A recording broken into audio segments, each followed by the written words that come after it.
Anyway, you and that intro, man. Yeah, and 1, 2, 3. All right, we're done there. So, hello everyone. How you doing? This is Andreas, Pop Culture Guy. Sorry for the late start, but anyway, Sunday. So, anyway, Jeff, how you doing, buddy? I'm good. And folks, I just want to put it out there right now. I have respectfully offered to help Andres with that intro multiple times, right? And he refuses to allow me to help him. So I just want to put it out there. I tried, right? He refuses to, and with Andres, the Pop Culture Guy, once he says no to help, you don't even that's when you step back and just let it go. You will not accept that. He has too good of a heart to let anybody take the time out of their schedule to try to do anything for him or whatever, whatnot, and all that. But he'll do shit for other people all day. Well, no. I mean, look. I think I don't know what you like. I'm just trying. If I needed help with my intro, Andres would help me in a heartbeat. You know what I'm saying? Like he would take the time, whatnot, everything, and he would help me out with it. But he won't let me help him though. So it's okay though. I understand, Andres. You're your own creator. You know what I mean? And you want to figure it out on your own. Learning curve. That's what I think. No, it's pride. It's there's nothing wrong with that. I respect that. As a creator, you would rather tackle your creation problems and your content problems and issues and your walls and whatnot, everything yourself, and figure out how to maneuver past them than let somebody else just step in and fix it for you. There's nothing wrong with that. Yeah. You know? I mean, no. I appreciate I've run into walls before here and there where like I needed help from somebody because I could not get past them. Yeah, I know. No, I see that. Yeah, I agree. That could be an interesting topic. About having some of the tech stuff. You know what I mean, and whatnot. Some of the editing stuff and whatnot can be a little complicated sometimes, folks. Oh yeah. It's some of this stuff is difficult if you're not like a genius. Tech whiz. Yeah. Oh my god. Yeah. A brief short like a story, but I was doing a internship one time, and I did edit something where how like you want to make a TV section and you'll see like the static thing, and sure. I had to do that, and because I have the graphic and I didn't know how to like lay it like under it so that you see that effect. So it took like I got it right for the first time, but then it was more like I had to fit it in like perfectly, and it's like, oh my god, it was just a nightmare. I was like, okay, and someone took over to help me to get that done.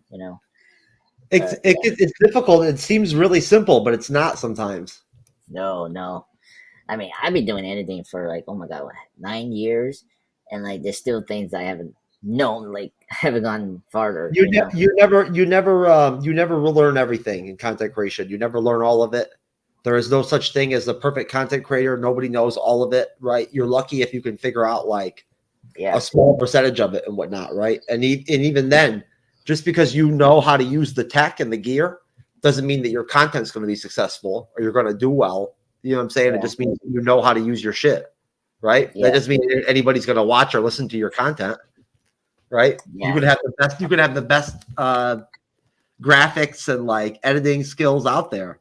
If your content's not entertaining in some way to people, right, or provide something for them, or whatever, whatnot, to where they want to listen to it, what difference does it make? Yeah, yeah. That's why I hold back. Like I was afraid to do podcasts and live streams until 2 years from now. Since 2020, so it's been pretty good. Oh, come on. And coming on the bleeding edge has opened your eyes. It's okay. Look, we've talked about this before. I don't want to name names, but there's creators out there right now that you've met them before that for some reason, all of a sudden when they came on our shows, they all of a sudden only do that. They don't do live streams on Wednesday nights too. What a shock. When our Wednesday night show used to be our main show, right? Yeah. Well, there's a couple of creators that we never see really that much as guests and whatnot and everything because they live on the same nights that used to be our night to live before we added the Monday show and the Friday show, which folks, before we get into our Addams Family review on that, and I get myself stopping from talking side topics and whatnot from the Addams Family. Without Andre's Right. Pop Culture Guy, I wouldn't have a Monday show on the MCU's Bleeding YouTube channel and podcast. We wouldn't have one without Andre. Because my whole thing with starting on Monday show that tomorrow night, that we're going to do the Bleeding Edge report, was doing it with a co-host, like that would only, like a special guest co-host. That's what I wanted to do. Yeah, Right. yeah, you tell me that. And I had somebody that is a content creator that's a friend of mine that told me that he was down for it and whatnot and everything. And he's the kind of guy where when he says something, then he means it. So I just assumed if I put it together and whatnot and planned it, when I got back to him and whatnot, and it was time to go ahead and start rocking the Walking Dead shit that we were going to cover, I decided and he was like ecstatic to cover, right? He wouldn't return my calls. So, I mean, I haven't heard from him since, from Jermaine, unfortunately. I think because of that alone, like he won't talk to me. He thinks I'm mad at him or something. I don't care. Andre stepped up and he was there, right? And he filled that spot for me. And so I gave him that spot, right? And it's now Jermaine's fucked. You know what I'm saying and whatnot? Because now we have a successful Monday show that has its own title and everything and whatnot that I'll probably end up having to fucking like trademark down the road, right? I mean, you know what I'm saying? Like literally, because that's how like good our title is, and it falls underneath our brand, the MCU's Bleeding Edge. So like literally, like he missed out and like you took advantage of a situation and whatnot and everything, and I wouldn't have a Monday show without Andres. So that's why I'm here, bitch. Yeah, exactly. Yes, exactly. Hey, you did a good job with that. I'm very happy with doing this show, which is great. I mean, hey, actually, forget about that. Like, he's done the Chucky series with me, so that's right. We've done the Chucky series, and now we're doing these two films. So it's been a pleasure to do this with you on these live streams. We should do a whole show sometime where we just talk about your evolution as a creator and whatnot, everything, but ever since like you started coming with us on the Bleeding Edge and whatnot, what it's been like to expand, what you cover, right? Different genres and whatnot, everything and whatnot, and like and recording with all the different guests and whatnot and the different people you've met. Because I know you have a lot to say about all that and whatnot and everything and what it probably has, how it's impacted you as a creator in terms of like your creative process and like what you want to do, right? And what you're capable of now. You know what I mean? Like, I'd like to think that if anything is, and it's complimentary as hell, there's things probably that you wouldn't have wanted to do or felt comfortable doing before, like live streaming. Where now, like, I think, down the road, you'll probably end up live streaming and you'll probably end up having guests on and everything and whatnot, just like we do on the Bleeding Edge. Yeah, one day. I'll probably do it next year. Because next year I'm gonna have my 10th anniversary for my channel, so I think I will keep that in mind. If we do one of our live streams, we can do that as a topic. We can do your 10th anniversary special show on the Bleeding Edge Report. Oh, yep, that too. Yeah, exactly. Yeah. So before that'll be fun. I'll enjoy that. We can send it. We can advertise it and everything and whatnot and all that, and do giveaways and shit. It'll be fun. Oh my god, yes. And people will be amazed how far I've gone, from making small and like short tributes to now like these lengthy ones to podcasts, and then now live stream is like crazy 9-year run. You've got to go back and find like your worst like first year thumbnail that you ever made or something like that, so we can show it to people and whatnot. Laugh at it. Yeah. Well, briefly, I don't want to spoil too much of my channel, but I didn't yet start to brand myself in my channel like Andrea's Pop Culture or like the image of pop stuff. If you've seen lately, it was always like I had like a long time have a picture of Benedict Cumberbatch Sherlock as the picture for my front profile, so it was really funny. And I think I had like a pop man shirt, kind of like like Superman style. But they say pop, because it was pop culture, and all that. That was like the longest I had that. And I think a few years I changed it to make it more professional. And so, I never realized that, how off the cuff I am about my thinking and whatnot, but it never occurred to me until now, folks, that Andres is the first regular guest we've ever had on the show that actually had his own YouTube channel. As I've told you before, Andres, all our other former regular guests, they were just either guests on other shows already, right? Mm-hmm. They were members of a team already on a podcast or whatever, whatnot, but they didn't make their own individual content at all, right? So Oh, you know what I yeah. mean? And if they were a member of a team or whatever, whatnot, or already on a YouTube channel, it's like Jason or Jay that does Star Wars with us, right? We're like all hats off to Yeah. you, Jay, over at Danny over at DJB Productions Network, which you'll see Danny. He's going to be back in the game now here soon, so he'll be coming on soon. You'll meet Danny. But Mm. Danny runs the network and the show, the YouTube channel, whatnot that Jay comes from. Yeah. Okay. But they're small compared Kyle. to Yeah, Kyle. okay? You know, from Kyle Venom. Troopers, like again, like their Yeah. network is smaller than our brand. You know what I mean? So like, but he's not a regular guest. You come on the shows weekly, like our regular guests in the past have always done, and they Yeah. never had their individual content. You know, like they didn't have a YouTube channel that I could watch grow while they were coming on. I watched yours where you started to where you're at now, and we should pull that up to on your 10th anniversary, so we can watch the progression of your YouTube subscription count jump from where it's at now to where it started. Yeah. You first came on the Bleeding Edge, because I've never been able to actually see it correlate the way that it does, the connectivity between the collaboration. Yeah, I think it's definitely the collaboration that's helping, and I mean, now if you put more content consistently and then good high good reviews to boost up then I'm good growing my channel, and that's a good thing for this year, which is great. And a good way to enter 2024 for my 10th. No, and of course Cyber's got a YouTube channel and whatnot, and he's always been made his own content. But the reason that I believe that probably, and his subscriber count has gone up drastically since he's been on the Bleeding Edge. Of course, like when he first started, he barely had any subscribers. But either way, it doesn't matter. The reason why you've pushed so much more quicker than he did, based off of the Bleeding Edge, is simply because for one thing, he was with me in the beginning when we weren't as big, and for another thing, he you've changed your content and made content revolving around the content we cover on the Bleeding Edge here and there, right? And that connectivity, you know what I'm saying, between the two channels it helps, right? Whereas Cyber does his own thing. You know what I mean? Like, he's not, just recently has he started to actually like incorporate anything we're doing in the Bleeding Edge with his own content.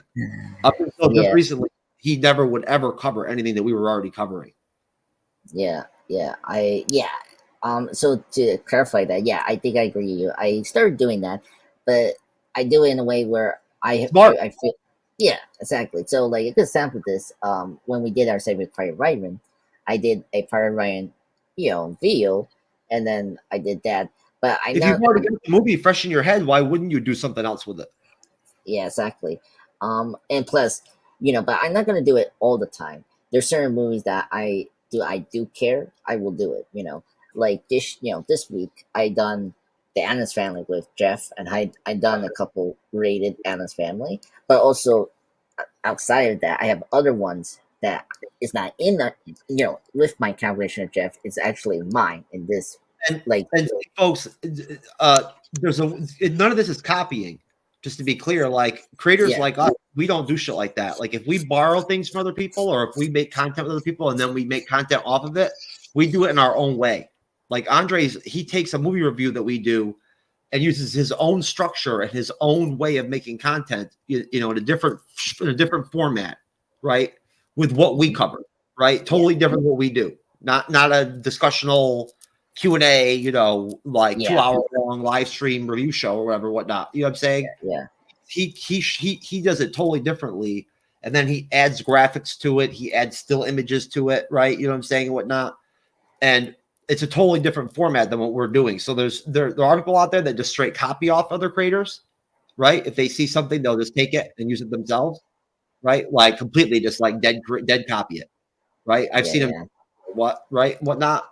But most creators and whatnot that I fuck with and that I respect are the ones that, whether they admit it or not, you can tell that they've taken something that you've done, right, or whatever, in some way, but they do it in their own way, in their own spin, out of respect to the person or the persons that the idea originated. It's just like with Matt over at the Black Link Collective podcast. I started noticing that he always hashtags their shorts with comedy podcast. Mm-hmm. And I'm like, geez, we do comedy too on the Bleeding Edge a lot. Why aren't I like hashtagging our shows with like comedy?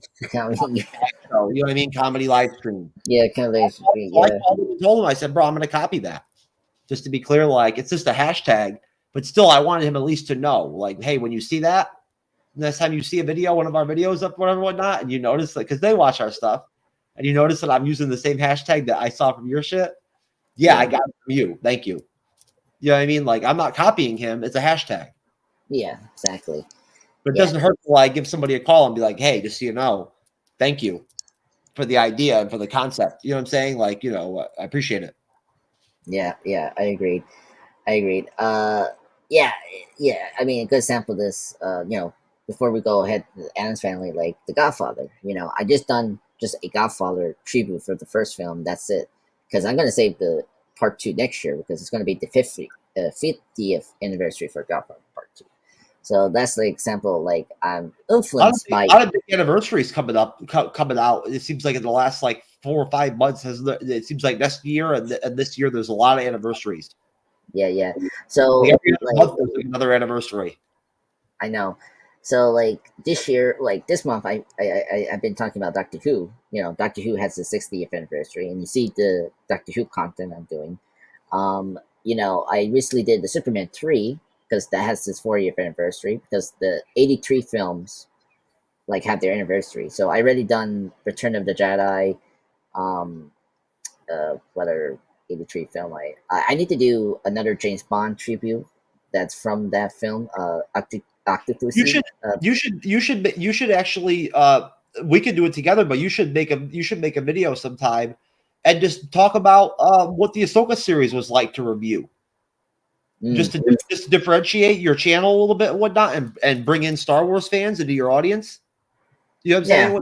You know, like kind of hook them in a little bit and whatnot, and let them know that like the content you make isn't all, like DC, Marvel, you know what I'm saying, whatnot, like comic book, related or whatever, whatnot, or like entertainment, related. You could make a video and Yeah. just say, hey, I reviewed Ahsoka all the way through, all what, 9 episodes it was.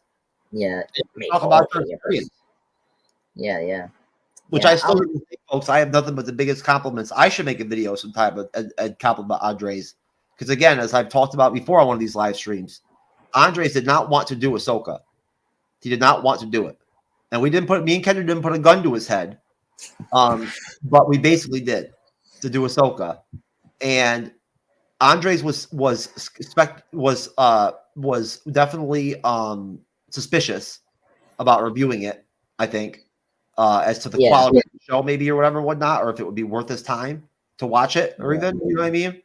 But he got into it anyway, and by the time we got to like the middle point of it, whatnot, and everything of the reviews, I lost my video. Yeah. That's okay. You can still see me. Yeah, I can still see you in your profile. So basically, by like the midpoint of the reviews, you could see that his attitude towards doing the series was great. He was enjoying it. He was into it, you know what I'm saying, and whatnot, right? Other than being sick, at one point and whatnot, like, by the end of it, when we did the finale and whatnot, and the episodes up until the finale, he was really enjoying it. You could tell. Yeah, it was a fun time. I think that series definitely exceeded my expectations. Yeah, I mean, I need to try something new, besides doing Marvel DC. So, like, thank goodness, like, with you, I'm, like, so happy I got back into Walking Dead. And, Me too. Yeah, so like that was really good. So it was like worth doing that, like because we were doing I think Dead City like simultaneously. I think at the same time doing it. So I think you can give me a pat on the back for picking The Walking Dead as like our backbone. On Monday Bleeding Edge Report, because like honestly, like now that we've had some time pass, aren't you glad looking at how things worked out with Dead City and Dixon and whatnot, and how things are looking in the news? You can see the popularity for The Walking Dead is coming back. People are like interested again, right? When Michelle and Rick comes out, like, and we do that shit. Oh, I know. That's gonna like blow up for us on Monday nights. You know what I'm saying? Like those are gonna be our biggest numbers we've ever done on there, or when we do reviews. I mean, By then, I think we might figure out and learn how to actually add the rewatch angle too. where we actually do watch parties and we watch the show since we do the episode reviews the day after. Yeah. Maybe we can do something like on Sunday nights that we can do, on your channel or between the two channels, where we can do rewatches, where we live and we watch the episodes, like I've seen Cosmic Wonder do, right? Yeah, yeah. People come in our live stream section during the episode, right? And we just talk about it and BS and answer questions and like, you know what I mean? Like, respond to people talking about them watching it at the same time we're watching it. I think by then we'll be ready to do all that and like add memberships and stuff like that to the YouTube channel on the Bleeding Edge to where we'll actually make some money off the rewatch. You know what I mean? We just have to figure out how to do it. Yeah, it's very true. We could definitely do that. It can't be complicated. Cosmic Wonder does them all the time. So does what's his name? The big Star Wars guy there. You know what I'm talking about? Yeah, I know what you're talking about. The one that Star Wars Theory, he does them all the time. Yeah. Other channels done that. I seen a couple of them. I know, very big money. I mean, also people like I know in channels that they do like movie commentaries. We can also do that. Like watch the film and then. I like that too. I like money, Andres. You know what I'm saying? Like, you know what I mean?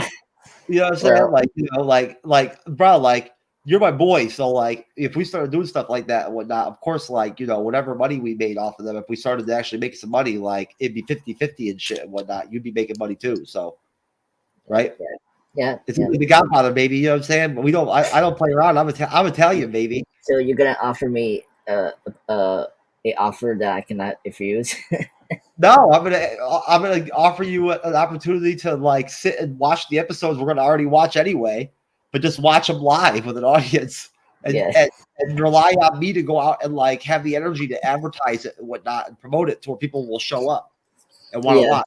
You know what I mean? And whatnot. And then you love engaging with the comment section. Don't lie about it. You love it. You love that part. You love engaging in the comment section. Well, folks. Can't wait. You chop in the bit when people start talking in there. You chop in the bit. Sometimes you wait for me to go first, but I know you want to get in there.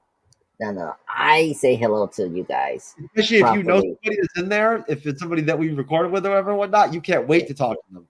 Yeah, well, I say hello to everyone in the chat. How you guys doing? Welcome to review.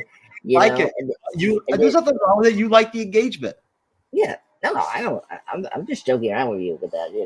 But it's funny when people just doesn't know what we're talking about in private chat. It's so funny. It is funny that people don't know what we're talking about in the private chat. It is because honestly, folks, it's sad that sometimes that like life can get you down a little bit and whatnot. But like, and Andres is a trooper. Like even when he doesn't know what specifically is going on with me, he's learning and like he's learned as friends with me to be able to tell when I'm kind of down and out or when I'm not. He can tell, like, he knows how much I like making content.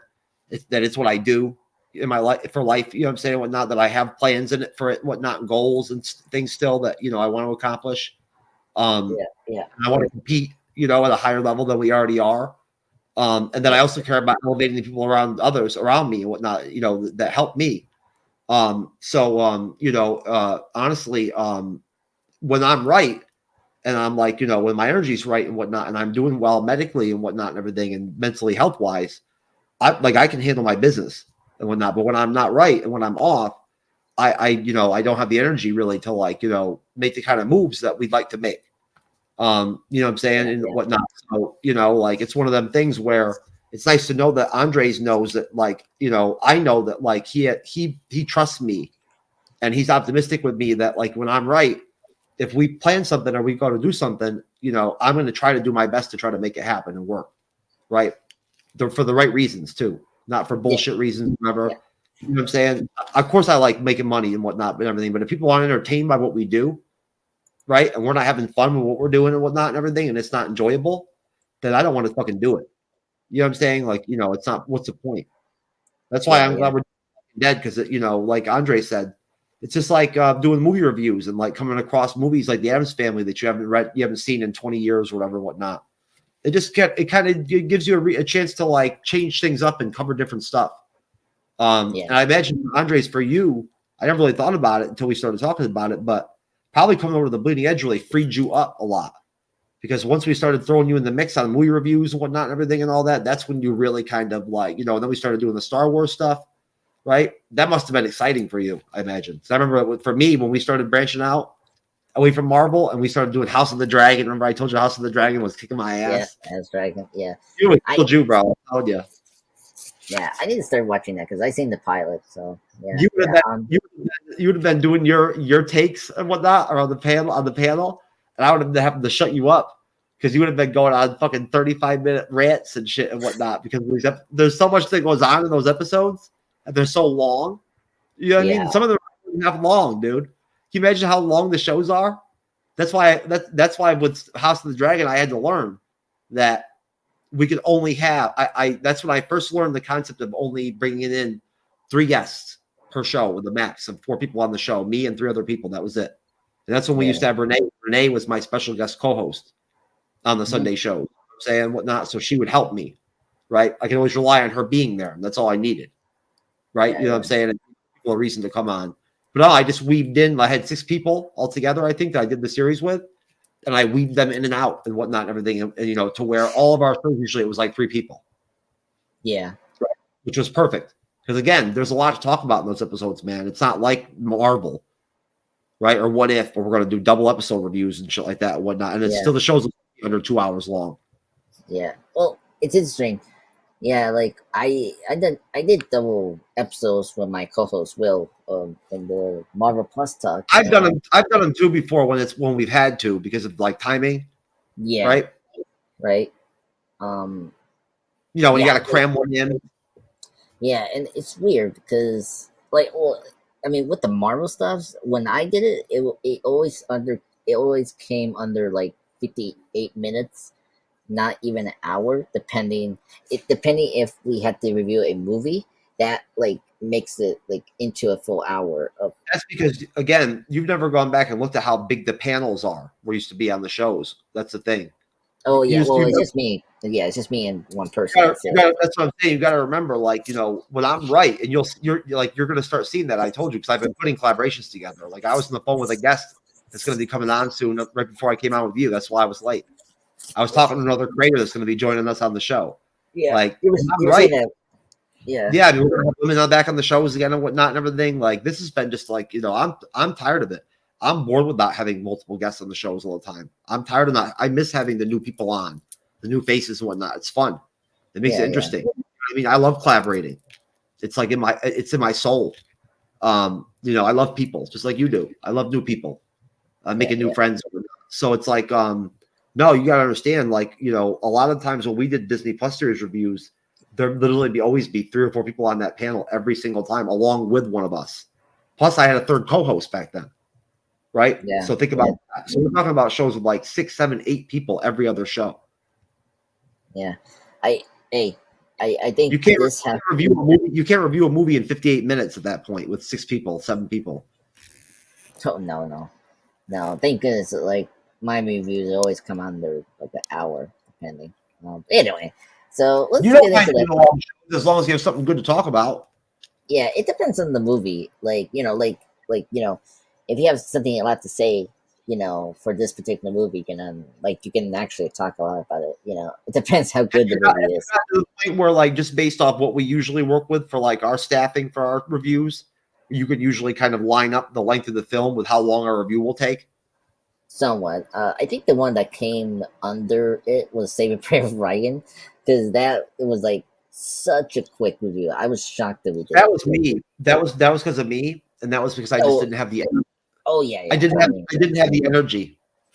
You know what I mean? Like, you know how it is. I didn't have the energy to outline the movie, right? Yeah, and like really accentuate some of like the stuff that we left out, right? Yeah. Well, right. Yeah. Well, that too. But I also think, you know, for people to understand, you know, it's also how the movie is well made and like well crafted, and like how much you can say. Like, look at The Godfather Part 2 that me, Jeff, and Cyber and our friend Matt from, you know, the podcast channel. Born to Watch. Thank you so much, Jeff. Like that was like a 2-hour discussion. Like, I mean, because it was, look at that movie, big movie, 2 story. pretty good with that. That was 2.5 hours.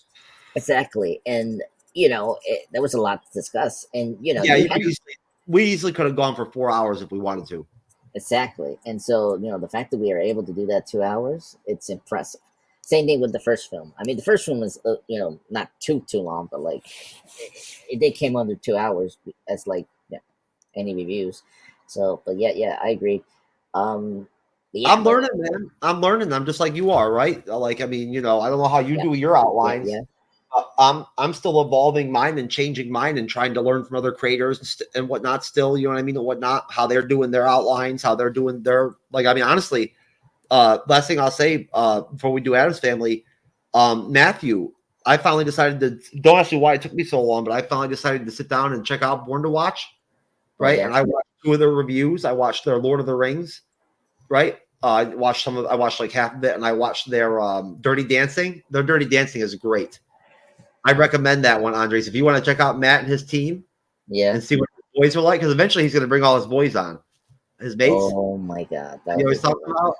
So Matt's good fucking people, man. I love that guy. He's got me Oh, saying the word mate now all the time and whatnot and everything, oh my and god, yeah. cheers and all this stuff and whatnot and everything. Matt, did you see that reaction video me and him did? How did together? How well it did? We hit 10K views on that bitch in less than 3 days. I know which reaction you're doing. I haven't checked yet the reviews and all that. That's the warning. That's the warning. The Evolve. warning. Okay, the That's warning vote. at that Rockville concert me and Cyber went to, but we didn't even go watch them because they played in the one of the early day slots and whatnot. And me and Cyber are old and whatnot and everything. It hadn't been to concert like that in a long time, Yeah, and we didn't want to go and watch the early bands and have to stand there all day. We only went at night for the headlining bands. We're wussies, man. yeah. No, I understand. Understand. Anyway, I agreed. I need to check their Batman one, the making of Batman, because that one I'm kind of curious to do. Oh, See, Born to Watch. Are they yeah. about to do one? No, there's one for '89 from Michael Oh, they did Keaton. 89 Batman. They're Yeah, really funny. I'll tell you right now. You'll be surprised that his mates are funny, but his structure, the way that his reviews are, is totally different than our structure. They have little niche things they do, like where they do a round, and everybody has to explain exactly how many times they've seen the film, right? And like why, and like the whole story, kind of like how we do it. Like if Cyber and I even ask, right? yeah, But like we don't make a big deal out of it. They make it like a big deal to where like you have to like get like try to accurately think like how many times have I watched it. They do like a meter on it, like what's your meter, and everybody will go, oh, 9, 24, 12, right? And like they quite do funny. that. They do some interesting stuff. They do some scripted stuff, Mm, right? Where like Matt will throw to like, one of his mates and they'll do a synopsis of the film, like Dirty Dancing, but it's funny as shit because they add in like all this sexual humor like we do, right? But it's like really fucking raw. You know what I mean? But like yeah. it's an Oh, Aussie doing it, right? And you know how that accent is. I love it. I know. I hear. I think what was It's it? even There was one. funnier when they say some shit compared to like when we say it. It's even funnier when they say it. Oh my god. I used to follow this British YouTube channel, and they're funny when I love their they accents. When they do humor, like when they like, I swear there's just something about the accent. And when they make fun of themselves, like fighting kangaroos and shit, everything and whatnot, and all that shit, it's fucking hilarious, dude. It is hilarious. That yeah. crocodile Dundee bullshit, it's hilarious. Oh my god. Oh god. I just think about the Tropic Thunder one. When Robert Downey's character is like pretending to be Australian and then like step it back, kind of the Oh my natural god! character. Have you seen all the people like who get all the reviews off of like reacting to watching full movies, like Tropic Thunder and shit like that, and whatnot, and all that? I thought about doing that before, but I don't know how do you do all that crap. I don't know how you play the whole movie and whatnot and cut it up and all that stuff. You know what I Yeah. mean? Like, I so there's another way you could do it. Like you just do like how I do it with my podcast is like you just like do audio commentary podcast and like you just watch the whole film like just the length it see, I don't do is. it the way they were doing. They're doing it though. People can see me because that's the whole point of reacting. Like that's where you get the Mm, stats, and the people want to see your facial expressions. That's the biggest. That's the most important factor, right? Is what you say, and people being able to read your facial expressions and your body language. right? We already watch all these movies and shit to begin with.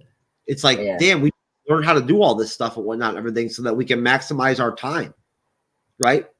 Like, why yeah, not? true. You know what I'm saying? Yeah, yeah. No, no, no, I understand. Hey, look, we have our way. I have my way. Everyone has their way of you We're want to gonna do learn your. together, brother. Come on. Yeah, yeah. The way to be a successful creator is to be a part of a community and whatnot and everything, right? You've learned that now. Yeah, that's very true. And speaking of, what was it? How many times you watch a movie? I was very curious. This is a good way to enter in the Addams family. So you say you seen the second in Tons of theaters. times. I've seen the Addams Family, the first Addams Family, as a kid with my cousins up in Jersey on Hmm. VHS. Who is blowing me up, man? I'm telling you, these iPhones, like, I hate Apple. If you don't actually like acknowledge the text message you get, it just beeps over and over and over again. It's really irritating. Fuck you, Apple. Fuck you. Wow. My iPad's screaming at me too, and my iPhone, double fucking whammy. Sons of bitches. I Anyways, god damn it. just aware advice. Just put them in vibrate. That's what I do. I don't even know. I forgot how to even fucking put mine in vibrate. It's that little button in the left hand corner, isn't it? Up top. Yeah, yeah. If you go down, like it goes to This vibrate. stupid. It's the iPad. Oh, the You hear iPad. it? It's over there on the Yeah, bed yeah, yeah. I heard it just like a minute ago. because I Well, enabled the stupid text messaging on the iPad. I never should have done that. I should I should disable that shit. But with, no, no, the with Addams Family film. yeah. I'm not sure which iPad. I think I have this. I have the 2023 one, but I'm not sure which size it is. Uh, or I'll Oh, tell you after the show. I'll go look at it and see what kind it is. I just got yeah. it. I haven't shown it to you yet. I haven't even pulled it out for anybody yet. I haven't even put the screen on it yet. Oh, really? They didn't have a case at Best Buy for. I got to get a case off Amazon. But Mm. I wanted it to be able to watch the movies and whatnot that we review in the TV series mobily and not have to rely on a cell phone. That way I can go in the bathroom and sit in the bathroom or go outside like I like to and smoke outside, wherever, right? And I can just use the Yeah, yeah. iPad at better volume, right? Um, but no, this was on regular rotation when I was a kid, like a little kid, right? When did this movie come out? 91, 91. Okay, 91. So I grew up so I was born in 82. So I would have been 9 years old. So yeah, like this was on heavy rotation for us. And so I watched the shit out of this bed. Then I probably saw it like 25 times. Since Wow, then, I have not watched it until today. So we're talking like the last time I watched it was probably when I was like 10 years old. wow. So I'm That's 41 now as of yesterday, my birthday. wow. That's crazy. Thank you for wishing me a happy birthday yesterday, sir. Oh, oh, was it your birthday? Yeah, I didn't tell you about it. I'm just messing with you. Oh, I oh my I god. didn't tell you it was my birthday, so how would you know? Well, wait. Actually, I should know because we're Facebook friends. Like, I should see like a Facebook. That's all No, right. Usually people say something about it. yeah. Oh, I got so many friends' birthday this month. So Not I that was no, like, it's no big deal. I don't really do anything to celebrate my birthday anyway or nothing like that. You know what I mean? It's just a oh, birthday. really? Oh, I okay, went okay. out. I went out. You didn't see my picture out from last night. You didn't see that I actually put a picture up for once. Yeah. Yeah. I saw it.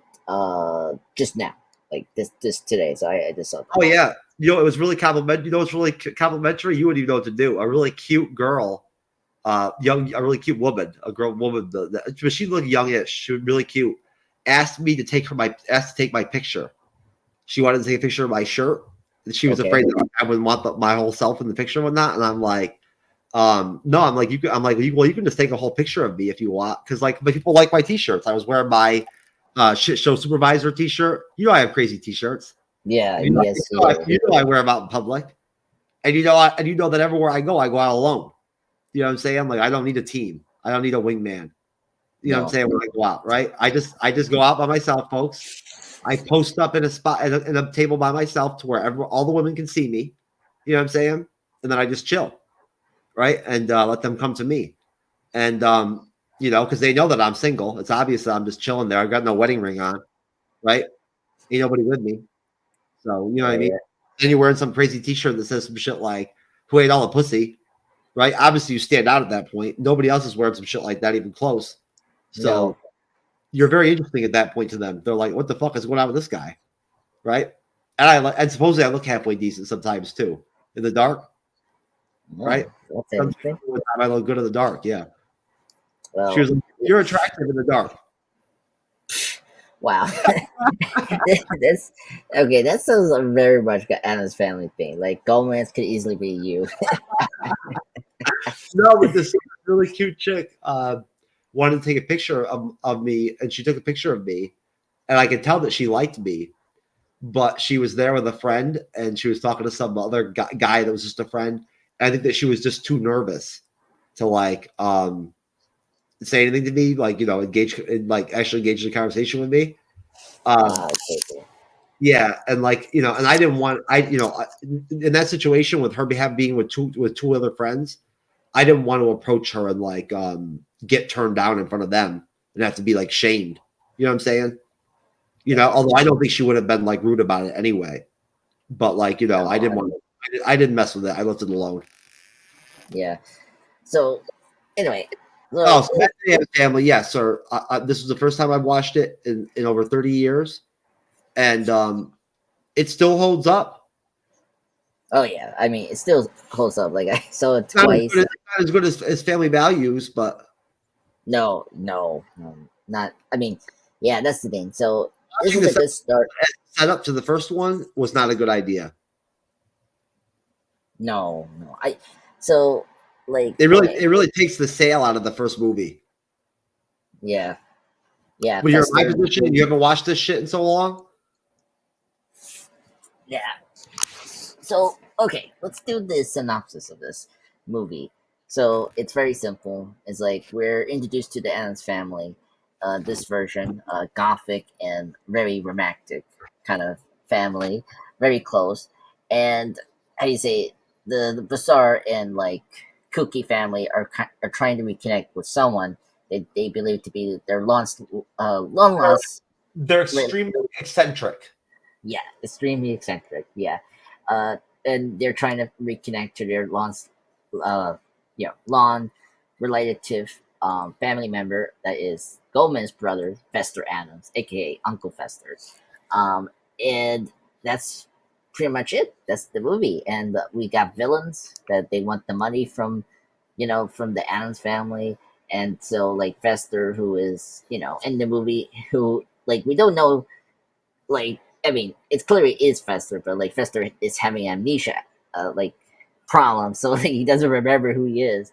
So he's like this, like shy, like He got what lost in the Bermuda Triangle for 2 years. two, what 25 years?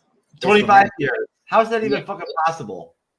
I know because apparently when they were young, they got like a huge fight from Gomez and Fester because of what because like as the chick magnet, Gomez was the chick magnet back in the day, and I I am not compared to Gomez. I am no chick magnet. I'm telling you right now. If Gomez was real and he went out to the club and shit and whatnot, everything, he would be pulling left and right. oh yeah, I mean like just kissing on your arms and like just giving you all the attention you want My from. game is not as strong as Gomez's game, bro. No, I mean come on, Raul, handsome man, sexy body, just he's like the man, the myth of. Oh yeah, I'm sure Raul Julia probably did okay when he went Oh out and yeah, whatnot. yeah, They- yeah. Oh yeah. I mean, hey, he's Puerto Rican. I'm Puerto Rican, so I think we got that talent there. Anyway, so that's the movie. So we think this is not Fester, but in the end, that is Fester. So like, he's with this villain named Doctor. Uh, Shoot, something. What was it? I don't know. She's a goddamn cunt. Yeah. Well, first up, we got Tully Ford, the lawyer, Tully, played by Dan Headed, who's from the films like Bully Point, The Rookie of the Year. Yeah, Um, yeah, uh, yeah. He was. what? He's been a side character in a lot of movies. Yeah, yeah. Betty and June. The Usual Suspects. If you see, oh, he's also in Alien, Resurrection, the fourth film in Oh yeah, the. he was. That's right. Yeah, so you know him if you recognize him. In TV, like he's in like everything, like from Law and Order, Yes, ER, a lot the of Mon. Yeah, he was in Blue Bloods. That's where I see him regularly now. Um, but yeah, so he's like the lawyer, and I fucking he has. love Law and Order, dude. I really do. Oh yeah, Law and Order, I've very always good. loved Law and Order, dude. I would love to have reviewed Law and Order back in the day. Yeah, huge one. Yeah, I mean that series is very awesome. The original series, though, not the like SVU's dope. Don't get me wrong, but I'm talking about the original series. Yeah, no. Yeah, Richard C is good. I mean, SVU is my favorite. That's just Oh, like you know. I love SVU too. Don't get me wrong. I would review SVU all day too. You think I'm not an SVU fan? Shit, I used to watch the shit out of the USA Network. Oh yeah, me too.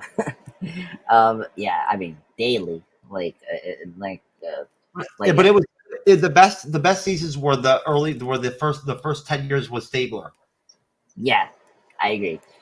Yep, and then it went like yeah, then you kind of like stop from there. Anyway, the villain name is Abigail Craven. That's the villain's name who like adopts Fester after finding him in the fishnet after he got hit by a lightning bolt from a Bermuda Triangle, which is funny. And so after she discovered the balloons and the opening, when Tully is trying to make a like a fundraiser or like a foundation for Fester, right?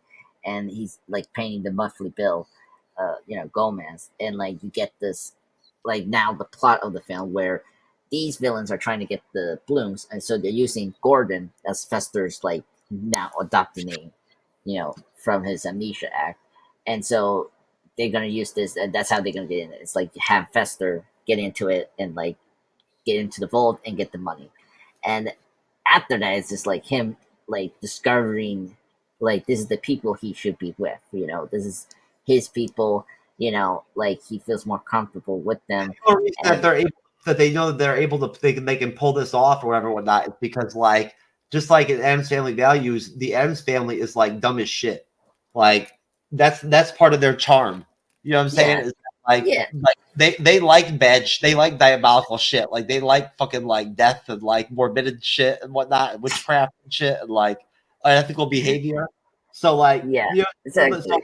so partially like they dig like being fucked over. You know what I mean? Whatever, right? They dig like being stabbed and shit and shot at or whatever, whatnot, and like whatever. Yeah, You know what I mean? But like at the yeah, same time, also they're like extremely fucking naive as a part of like the joke of them or whatever, whatnot. So they're like naive to everything almost.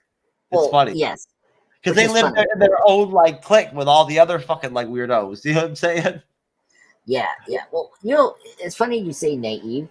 Like Gomez is naive, where there's certain characters in the Addams family they're not. Morticia is more with it. Yeah, and Wednesday Addams is like Yeah, particular. Like if you think like we discussed the sequel, it's like the same Wednesday's thing. very astute. Yes. Yeah, and so like it's very funny that it's not like the whole family She's is sort of naive. like she's sort of like the person in the family that represents the person that uh is branches into the other world, like the world that like the doctor lives in and whatnot, everything, right? And is able to relate and connect just like she does with the nanny in Family Yeah, Values, you know what I'm saying, whatnot, right? Like yeah, he bridges that gap better than any other member of the family. yeah. I agree. Yeah, I mean, also like just like That's the why nat. she picked the boy at camp and whatnot and everything, right? Like that was a Yeah, metaphor of the fact that like she is capable, you know what I'm saying, to like go outside of like the the right norm. the Addams family circle, right? With all the freaks and shit, whatnot, that show up at like the family events and stuff like that. Yeah, Like you can branch that gap. You did never yeah. notice that? That's her whole deal. Who? Wednesday? Yeah, that's like that's her role in the family.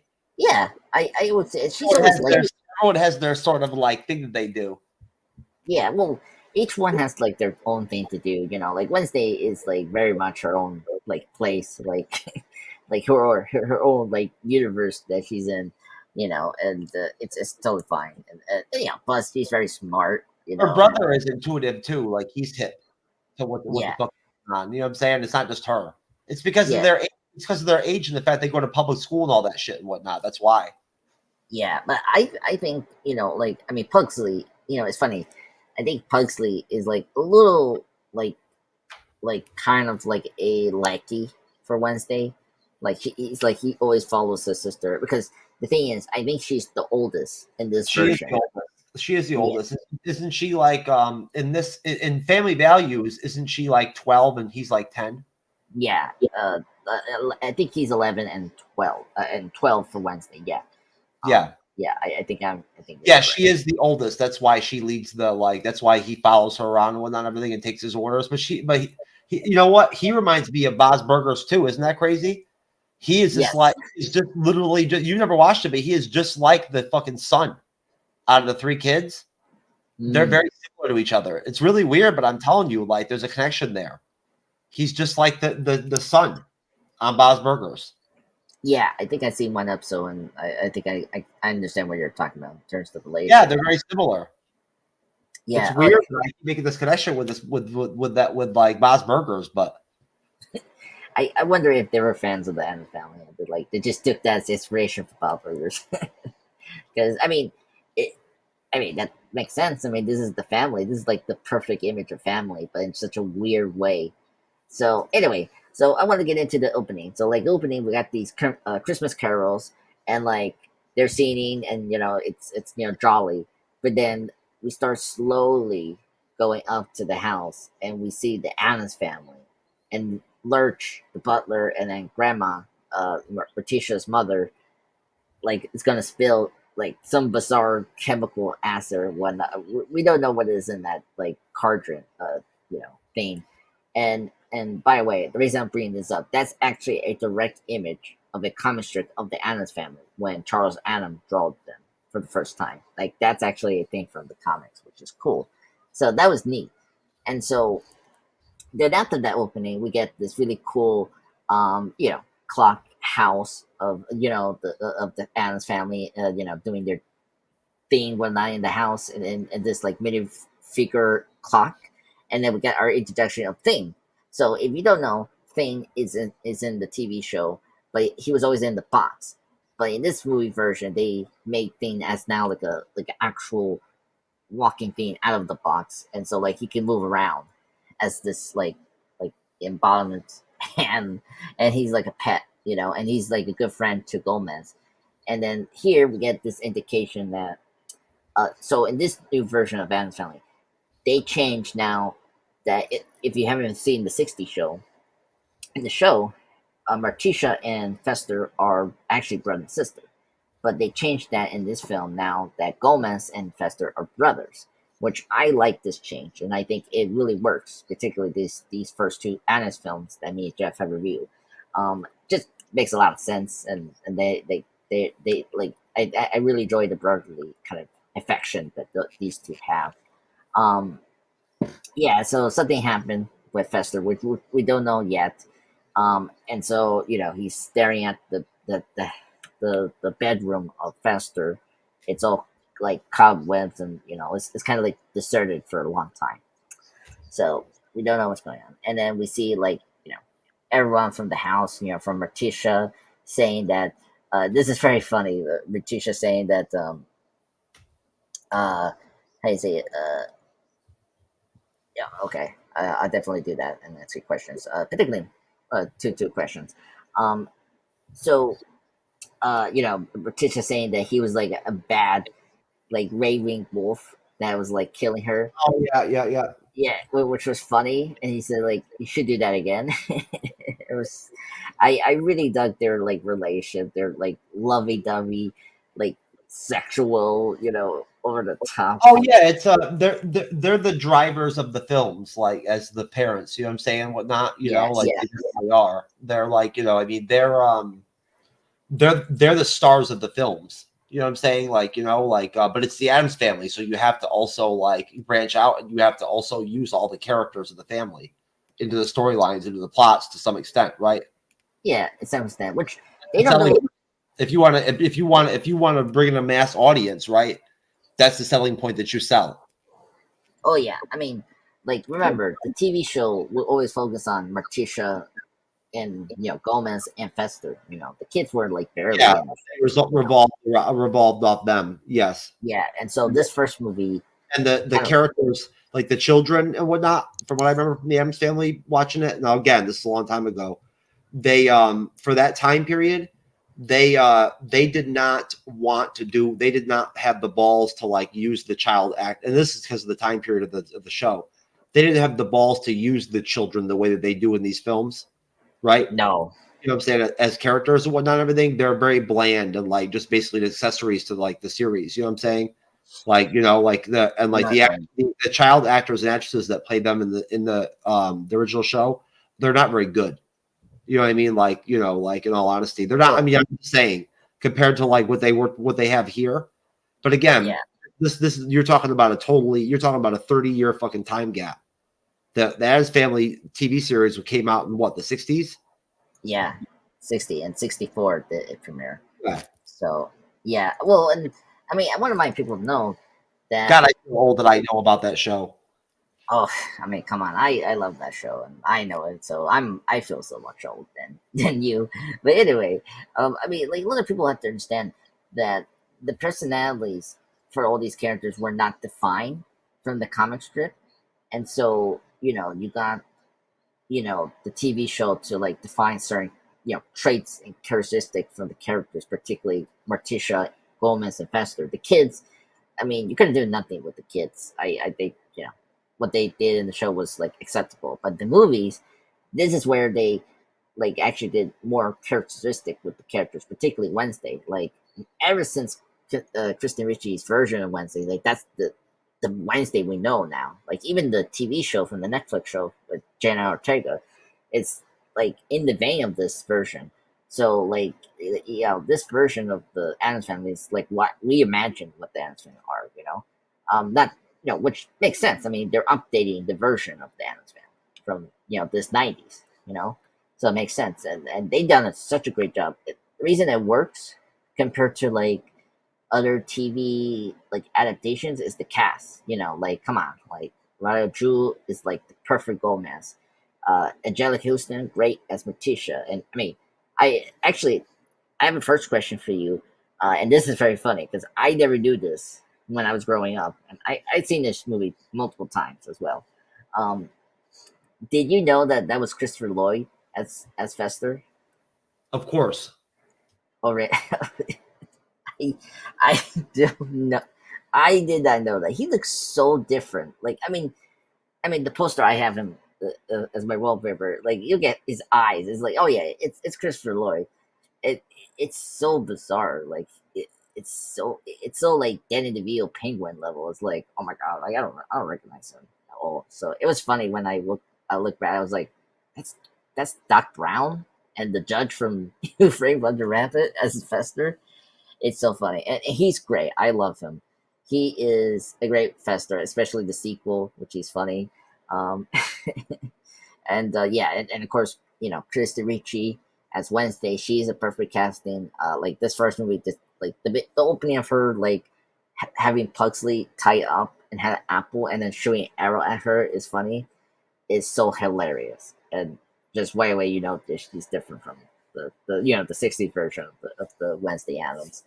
So yeah, and so we're getting back here. I brought up Tully, the other villain, who goes to Gomez to do this like proposal of getting a monthly bill from them by tricking them to do this like fundraiser for Fester, Essentially foundation. becomes like the henchman for the doctor, right? Like Yeah, based off the fact that he just luckily is the accountant to like the family. yeah, yeah, exactly. Yeah, and so after you know the engagement in the house, he goes back to his office.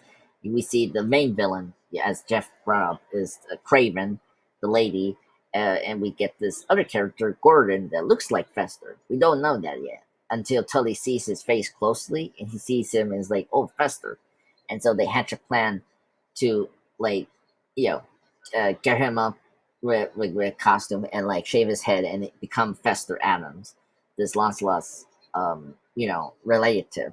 of the Addams family that Gomez is trying to reconnect because of some fight they had 25 years ago. So it happens, and we get into this like seance, which is funny. So like we get like funny bits where the kids are trying to kill each other, which is funny. And then the grandma does a trick on the, the wife. It's like, oh, my hand, and then of course it's stained. Like it's so funny. That, that moment is like, oh my god, it's I just That is funny as shit. It's fucking hilarious. I feel so sorry for her. you know? I just love that scene with her, like grandma just tricking her The with hell the with her. hand. She's a fucking asshole. Yeah, it was funny. Like she's from the sequel too. She is a knowing wife becomes now a member of the family, which is so funny. She falls in love with cousin It, which is funny. When we get into that, it's so funny. Anyway, um, so grandma's doing this, seance, and then they get three knocks in the door, and then that's Fester, and he comes in, and we get this really like a really great scene of Roger Drew's performance, where you see him so happy to see Fester, and like he kisses him in the cheek. It's like such a like cute and like very touching scene, and like the brother relationship is really great, and that's the best thing about this movie is actually the brother relationship of Fester and Gomez. Yeah, so and then after that, we get this like introduction of Craven pretending to be a doctor, and apparently she found him in a Bermuda Triangle. Like he was at Bermuda Triangle, and like he like we don't know what happened to him, until the end of the film. But like he was stuck there, and so like he comes back and took care of him. So which is not good because he doesn't know too much about what happened. And so we get this funny. So after that, he starts to unpack, and like he has all these like trappings, dynamite, cram bar, whatnot. Morticia goes in the room, which is interesting, and he says goodnight, and then briefly he goes outside and sees Wednesday, who just like does her like nonchalant like I'm watching you, and she has like raised her eyebrow to the right, which is so funny. He closes his door, and then uh, I think after that, he's very scared of his room because it's raining, and then he hears some, noises, and of course he's ready. He has a knife in his boot, and it's Thing. Thing likes Fester, and like he gets scared, and he screams out loud, and we get cut to Gomez and Morticia, and like he's so happy. The sounds of screaming and yelling is like he's home now, which is funny. Yeah, and then after that he wakes up, Gomez, takes Thing out, and we get this really cool fight scene between Gomez and Fester in like a, the duel of fate kind of way where, he wakes up, and then like Fester is ready to, like hold, Gomez in the knife point, but he's, gets outnumbered by Gomez by being flipped over, and then like he gets the knife and throws it at him to his face, which just scares Fester, because he's so good at using his knife. And yeah, and then we get into the kitchen, and they talk, and which is hilarious. And so like they're eating this food, which is so weird. I don't know what kind of food they're eating. It's just like gross, and I don't know what's going on. Some of it Um, was like crazy fucking like, horror movie food. It was like, like crazy shit. yeah, in later in the film, we see again in the kitchen, and like what was it like? Wednesday placed her food, and like it's moving inside of it, which is weird. Like what they're eating? Like they're eating like parasites or what? Worms and shit, everything, all kinds of fucking nasty shit. I would never eat, bro. You would never eat Yeah, it. yeah, exactly. There's food that would not be feasible for human consumption. Yeah, exactly. Yeah, I always wonder what they were eating at that point. It's not It's good such shit, man. It's bad. Yeah. yeah, yeah, it's bad, or it's maybe supernatural, whatnot. So, you know, and it's funny with their matters, which is funny. Like Wednesday asks for the salt, and then I love this reply, and he say, and then the mother say, "What you say?" And he say like, "Now," instead of like, "Please," which is so funny. Yeah, and this is the funny part. Pugsley, and so to end the scene is like we get Pugsley coming from somewhere in the road. He gets the stop sign, and we hear the sound in the background of cars crashing in, and the family are so joyed because of this bizarre behavior he just did, and it's so hilarious because the reaction Fester is like, "What I got into in this moment," which is so funny. Yeah, so that's so we think about so this is the second question. Like when you think about Fester not remembering who he is, do you like that? Do you wish that we didn't do that? I Well, it's a trick. It's a part of the plot of the. It's a part of the plot of the story. A main plot of it is Mhm. the fact that he has to come off like he's afraid of like knife play and like shit like that and whatnot with like like he like the stuff that he normally would do with like because he is Fester. It's obvious if Yeah, you're in the audience, right? So like he's just stupid and doesn't get it that like that he is Fester, but like yeah, over the film they build up that like he remembers and he starts connecting with like the shit. You know what I'm saying? Like, you know what I mean? Like what happened in real life with amnesia, right? Like, the connection to like, people and activities and like and hobbies and careers and whatever it may be, right? You know what I'm saying? Like, pets, whatever it may be, friends, relationships or whatever, loved ones are what will like, flush out your memories and whatnot, so where you can remember who the fuck you used to be, right? That's how you reconnect, right? Is based off of those things. So, as a plot device for the story, it works. It was funny to me at like 9, 10 years old and whatnot, like the gags and whatnot, but it's not funny to me now.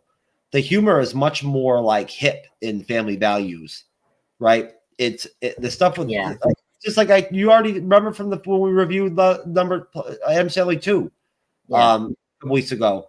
I already told you I don't find Fester all that funny. I yeah. don't. I am very shocked about that. Remember, I just Um, don't find him funny. His gags, I don't find it humorous.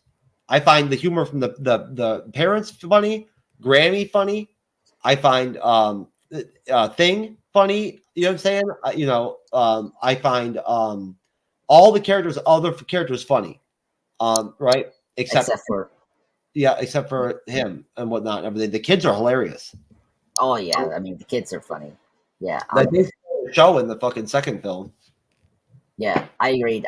Yeah, no, I agree. Fester is like a taste that you have to acquire. I think That I, style of humor too. You yeah, know what that's I'm not, saying? yeah. I don't like Fester in this movie. I think I don't like the Anisha act. I think that's so unnecessary. I think you couldn't bring back Fester back as himself, and like you couldn't have like a really like fun reunion between them, and like hatch out their like beef in like a very like satisfying way instead of this using this initial arc. It's like the same problem I had this with Captain Marvel, the first film. Like you don't need Carol to forget her past. Like it's so unnecessary because we know they're gonna learn that soon. It's not like the Wolverine situation where he doesn't know his memories. I was thinking about it. I think we should do a show. I think we should do a side show, whatever, whatnot, everything, where we contrast and compare Captain Marvel 1 and 2. Right? I think it would be a great Yeah, yeah, title. That would really get attention if we called it yeah. Captain Marvel 2 instead of the Marvels. People don't even realize that like we actually reviewed the film and like we really liked it compared to everybody, like as opposed to everybody else that hates it. And Yeah. I need to make some short form content and really put that out there that we don't agree with all that shit. Like No, no, no. we're not calling out names or anything like that and whatnot, right? But like there's parts of the film and whatnot and things that are being criticized and whatnot that we just don't agree with. We don't Yeah. we don't have the same opinion on No, some of no, the things. no, Some no. of the I acting, not everything, right? Like like Brie Larson, I thought did a decent job. oh yeah. I mean, I agree completely. I mean, the first like I think this is her best performance Especially for showed Carol. some range this time. Yeah, and she had more people to like bounce off to, which was better. Yeah, I think that Yeah, helped a lot. Honestly, I think that the ensemble cast in the Marvels helps her more as an actor and her character than Fury. I think Fury did. And you know what I'm saying? And Yeah, Samuel which L. That whole deal. yeah, which is kind of sad because I like his chemistry with Brie in the first film. That was like the best thing about the first film. Well, Which that's the thing. well, It's like with Samuel L. Like you're hard pressed to find any actor or actress that can't do well and hang with him in the scene, right? Like it's pretty yeah, hard to not like kill it when you've got Samuel L. in there, yeah, right? I know, but again, well, I think we could do that in the Monday report if we had like if You could. we You're right. We we definitely could could. do that. We Yeah, should wait a while anyway. yeah, exactly. So we can definitely do that. But yeah, I'm just saying. I think that Fester is like very uninteresting in this film. He still adds entertainment value as a part of the Addams family. That's all I'll say.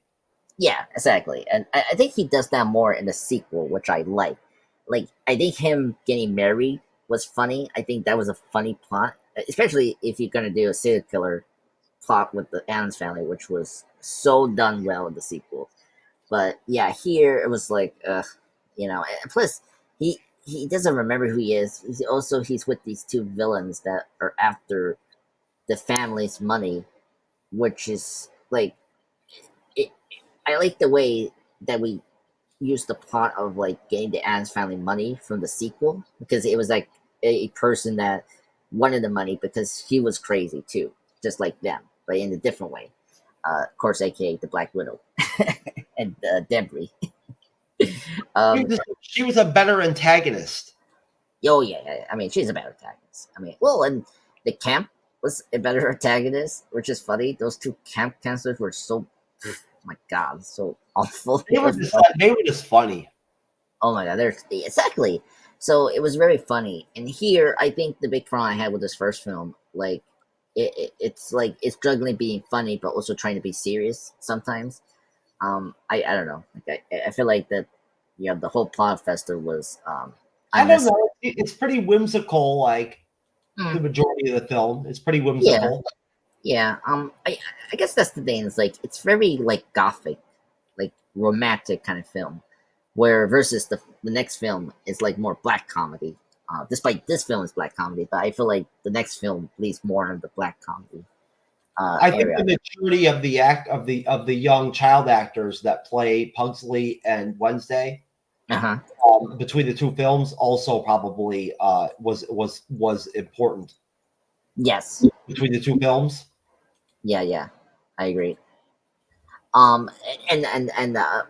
Before we get back to the reading my the synopsis of the film, I have an interesting note, but apparently they were gonna do this like this wasn't Fester, like he was a fake all along, but the cast, particularly Wednesday, Christian Ricci, they actually opposed to this idea of having Fester being a fake Fester, so they actually changed this in the last minute before they shot the film before they shot the film. So, the fact that they stuck with this idea that Fester may be fake, it's like actually idea that was in the draft, but the cast were kind of against this idea that Fester is not going to be Fester. So, yeah, so that's the one note I wanted to bring up that was kind of fascinating with my notes looking into this film. Okay, so after that we get this like a couple of like vignettes of like Fester getting like into the family, and some of the best scenes of the film are from this like second act. So the first act, on Tully's wife is doing this auction, and she gets stuck with this dragon like almost like Chinese fender trap, and they go to this auction, and then Gomez laughs out. By the way, I love the running gag of the judge. He like every time he puts the golf to his house, it's so funny. And we see him again here in the auction, and this is where like I cannot believe they did this. Like you see Gomez start to get really aroused when they start doing the auction, and like Morticia gets into it, and then we get this really funny scene where they can start kissing, like start Yeah, having passing. like orgasms and shit and everything Yeah, during the thing. yeah, and then the judge reaction is like $50,000, and he does this like, ugh. like That we're wasn't actually. the judge. That was the stupid what do you call it? The auctioneer or whatever. What do you call it? Yeah, What do you he's a, call that? I don't know what you call it, but he's a judge. Actually, he's a judge when we see him again towards the end of the. Oh, okay, okay, Yeah, okay. he's a judge, but he's playing whatever you're saying that I don't know. I forget what that title's called. The person that like does the there's a special name for the person that does that at the auction. You know what I'm talking Yeah, about? yeah. I can maybe pull it off here. It's not auction. Auction person. What do you call them? So like after that experience, you yeah. What's That's it's gonna called? bother me. That's gonna bother me if I can't figure out what that is. It is called auctioneer. Um, That's it. yeah. But there's other names. But hold on, let me. Oh, whatever. Yeah. So it was called auctioneer, but there was other ones like auction person. Like there was like business person, clerk dealer, marketer. That's what they call it. If you want to say other like sub names for that person. I'm gonna Anyway, look it up. I'm gonna look it up in a minute. yeah. Firefox is You not you you read your synopsis. okay. So after that, after the Why are auction, you still using Firefox? I don't know. I it was reliable, but not until this week. The tabs are like crashing down. So I'm using Chrome now, Google Chrome. So yeah, so now on, I really gonna probably use Google Chrome now. But anyway, um Oh, that's good. That you'll probably sound better and look better on StreamYard now on the shows on the Bleeding Edge. yeah, maybe. Because But Firefox is not the platform you're supposed to like go through to go on. it was fine. Like it was working fine until this week. I'm saying, like like I was trying to go to YouTube like 2 days ago, and then it started crashing for some reason, and it's doing that, which I don't get.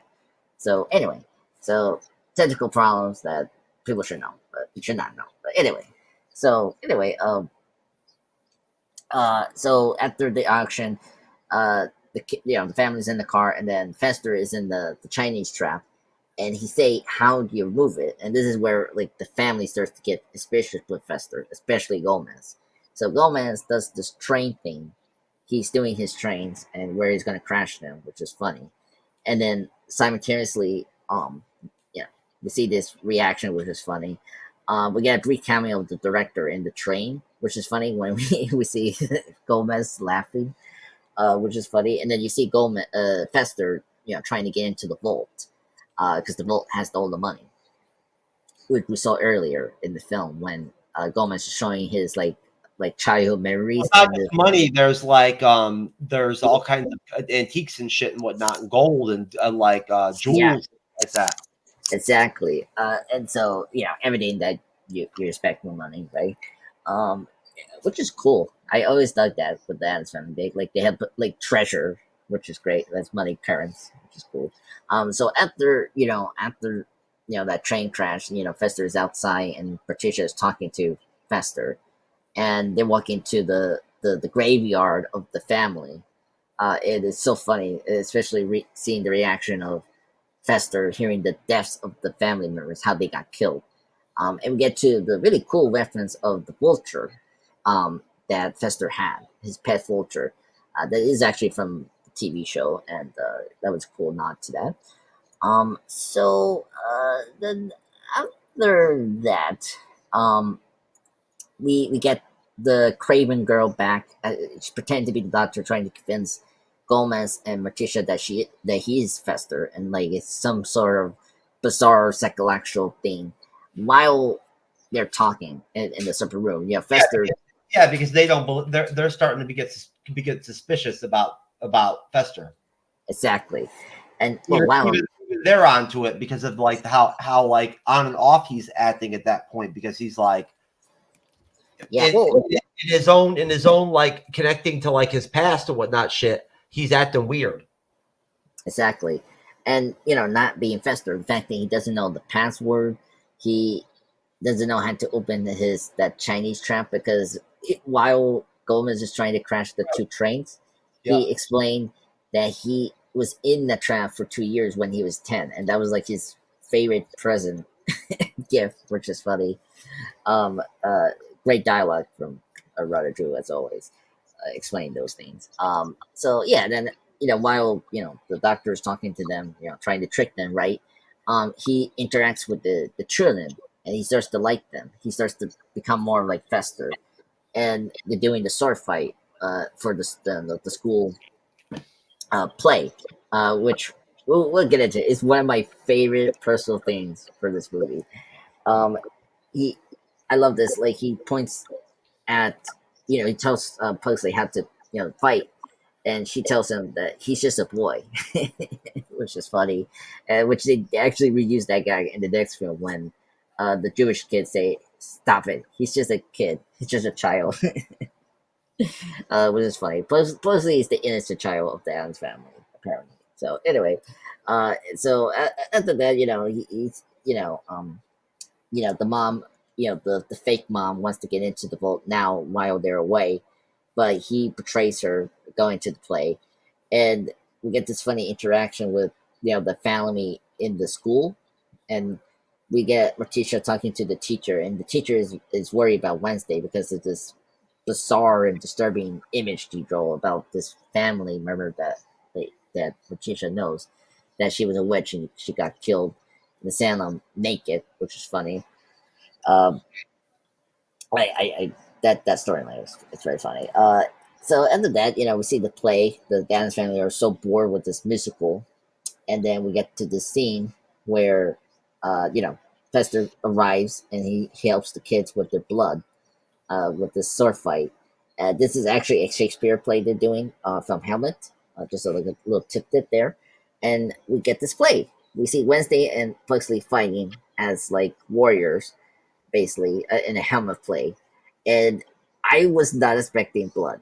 It- so they cut each other, and blood starts to spill from their like costumes, and it's so large. The blood spray, it goes across to the people in the audience, and they're doing display, and and especially Wednesday, she has all the blood coming out of her, and when she goes directly to the audience, and she starts to cover everyone with blood. It's so hilarious, and she drops down so dramatically. So and then the end of that show is so funny when they, everyone is like so freaked out. They're so like, what the hell is happening? What the hell I just saw there? And the Wednesday the family gets them and say bravo, which is hilarious, and that is the best comedy scene. Jeff, tell me about this scene. Tell me you love this scene. It's Oh, well, one. it's just funny because it's because of the whole like plausibility, like as the audience in the audience. It's not just the humor itself, it's the fact that they create this universe for them. The Addams family, they carve out this universe for them in the films where they do all this crazy shit and whatnot and everything, right? And like all this bizarre, they have all this, they do all this bizarre behavior and whatnot, right? But none of it's like murdering people or like like fucking really breaking the law. You know what I mean? Well, not really. Yeah, It's all just like odd and like fucking weird, right? I And like know. shit. You know what I mean? Like, you know what I'm saying? And like then they escalate it like to where it's almost farcical though, like way farcical in part two. And the second one with the camp, the camp Oh shit. my god. Yeah, Yes. they really with that one, but it's okay. It's funny that they take it to the level they do. This one's more plausible, but still, it's the whole inside joke of the fact that like we all know that like no one would tolerate this type of fucking behavior in real life.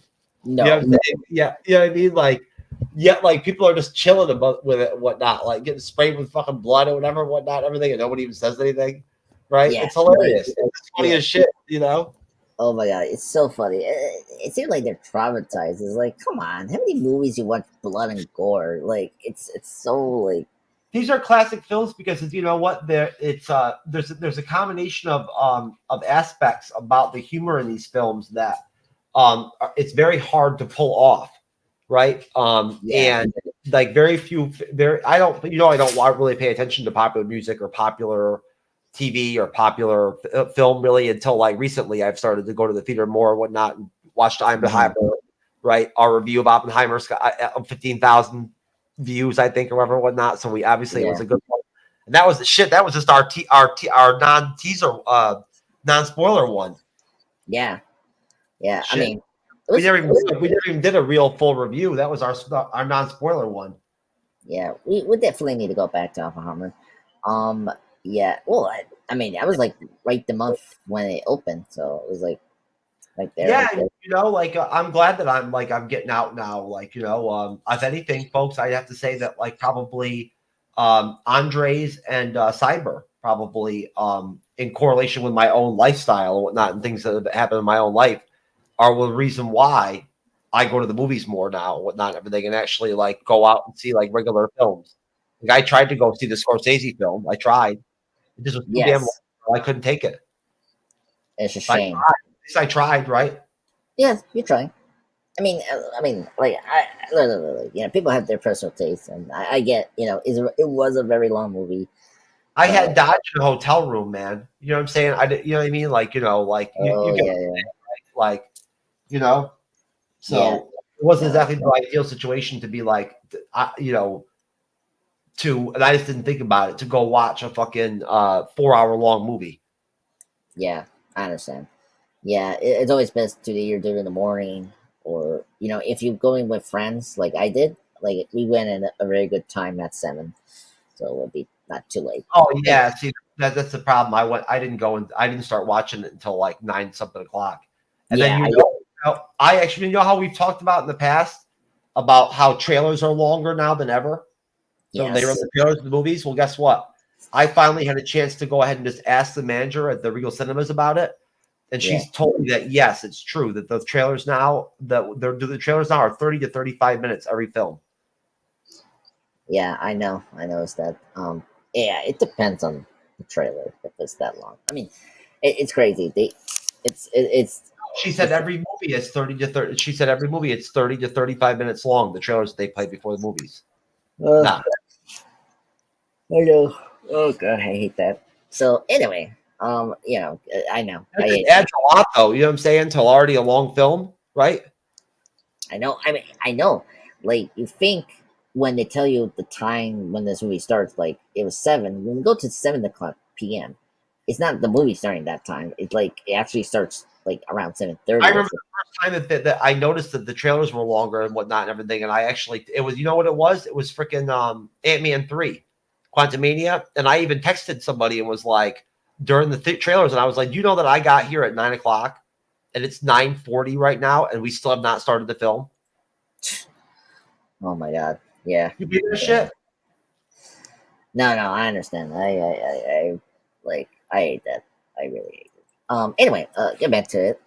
You know, so after that, you know, the doctor, the good doctor herself, gets trapped with the plants, which is crazy. And it's very funny when she told Lurch, get her out of here, but don't stare at me, which was funny. Lurch, And Lurch is effective at his whole thing too. Like Lurch does his thing. oh yeah, Lurch is great. Lurch is very funny. Oh, a thing that's very interesting about this version of Lurch. In the '60s show, he actually does talk. If you remember, if you guys seen the show, you know, Lurch does say, you know, like actual sentence, like when you enter in the house, he always says, or every time the family waits for Lurch, he always say you ran, or you know, he answers. If someone answers the Addams family, he'd say, "This is who he is," or "This person," and whatnot. In this version of Lurch in the Addams family movies, he doesn't talk. If you guys pay attention to it, No, so it's like he just grunts and shit. exactly like a Frankenstein monster, basically. If you're into horror films like me, He's anyway, still funny though. yeah, yeah. I mean, he's still Lurch. I mean, he's still funny when he got when we get to Cousin It. He like sees Cousin It. He's happy, and then he starts getting aggravated when he starts talking. We don't know what Cousin It is saying. Anyway, oh god, love that. Anyway, so you know, so after the encounter that you know, the doctor say you know he has to go, and so the family starts like want to give a throw party for Fester, the Makushka uh, celebration. Apparently, a celebration that Jack the Reaper got from the family clan, or whoever whoever evil president that they honor. So they're going to do that. Um, we get very cool tidbits in the party. First up we got cousin It. It in this film we get introduced to cousin It, and it was from the TV show. It was great. Funny character because we don't know what he's saying. And while the party gets, he actually seduced Tully's wife, and they become a thing towards the Yeah. end of the film, which is so funny. And then, of course, in the sequel, we discussed they get a baby as well. A what? The baby's name. It's so funny. So that was really cool seeing this chick magnet. Speaking of chick magnets, like because it was a chick magnet here who seduces this lady. It's just it's very funny. Anyway, love cousin in this movie. Anyway, so this is where Wednesday finds out that the Fester is a fraud, and that Craven is the villain. So she escapes and she goes somewhere in the yard, the graveyard, and Fester has to come back to not make everything suspicious, not to be too suspicious for the family. Before they have to look out for Wednesday, in the graveyard. While this is happening, Tully gets information about Fester. Like we discovered, just like if you'd seen the sequel, Fester is the sole owner of the family fortune. Because he's the oldest, I think, and he's the heir, and he's the bachelor. Basically, he's the actual rich person that owns this family completely. And so Tully actually devises a plan. No, he's the eldest child. He's the eldest. He's the eldest family member under the on the will. On the That's what deed. Yeah. Okay, yeah. I think that's correct, Jeff. Yeah. Yeah, he's the older brother and whatnot, so that makes it. And on the will, he's listed. It's listed that the eldest son, is whoever it is, was, is the beneficiary. Yeah, exactly. So that's what Jeff is saying. That's actually correct from the movie. When they gave us that information. Yeah. So Tully learns that, right, and like he goes over to the judge over his house to like devise a plan to block Gomez for coming to the house. So after after the party, which the party is great. We thought about the Morticia dance. It's so hilarious. Like it's so funny. It's very gothic, which I like. Yeah, I mean, Um, it's. I mean, again, having already reviewed the second film, we get like a scene or event like that, similar to that, the whole thing in the second film. yeah. Oh Same yes, yes. exact deal. Yeah. Even better actually with Gomez Morticia. Everything is better in the second film. Yeah. They learned how to do the family and whatnot and everything right better, right? Yeah, exactly. Um, yeah. By the way, the Magusha dance, it's a great scene. I love it. I'm not saying it's the worst thing. It's actually a really good scene. Let's check that out. It's a really good scene. So after the party, we get the two headed woman that Fester loves. That's the reason that Gomez and him got a fight is because of those two chicks. Because apparently he seduced them and wowed them, and so it was funny to see them, and I love how they bicker because like they didn't know which name they were. It's so funny. I just love that. Like these two characters. And it was funny when they leave. They go in the straight jacket, which is so hilarious. They go back to the asylum, and then get back to because tell his wife, says we cannot do this, we cannot talk, at all because of the family. And by the way, we forget about she has a child. We see her child on the play in the school. It's funny in the sequel. I had to address this because I forgot this. I rewatched this movie last week. Because we were supposed to be live next week. But anyway, I noticed that she has a kid with Tully. And we forget about her child in the next film. It was so funny. So what happened to the kid? The kid is alright? Is he adopted? Or is she like throw the kid somewhere? What happened to this kid she has? So it's so funny. Anyway, I just want to bring that up. So she has like a human kid, and we just forget about that kid in the next film. So that for me is funny. Um. Oh my God! This is Bruce Chill. He's in the comment. Hello, Raymond's here, buddy. Oh no shit! What's up, Raymond?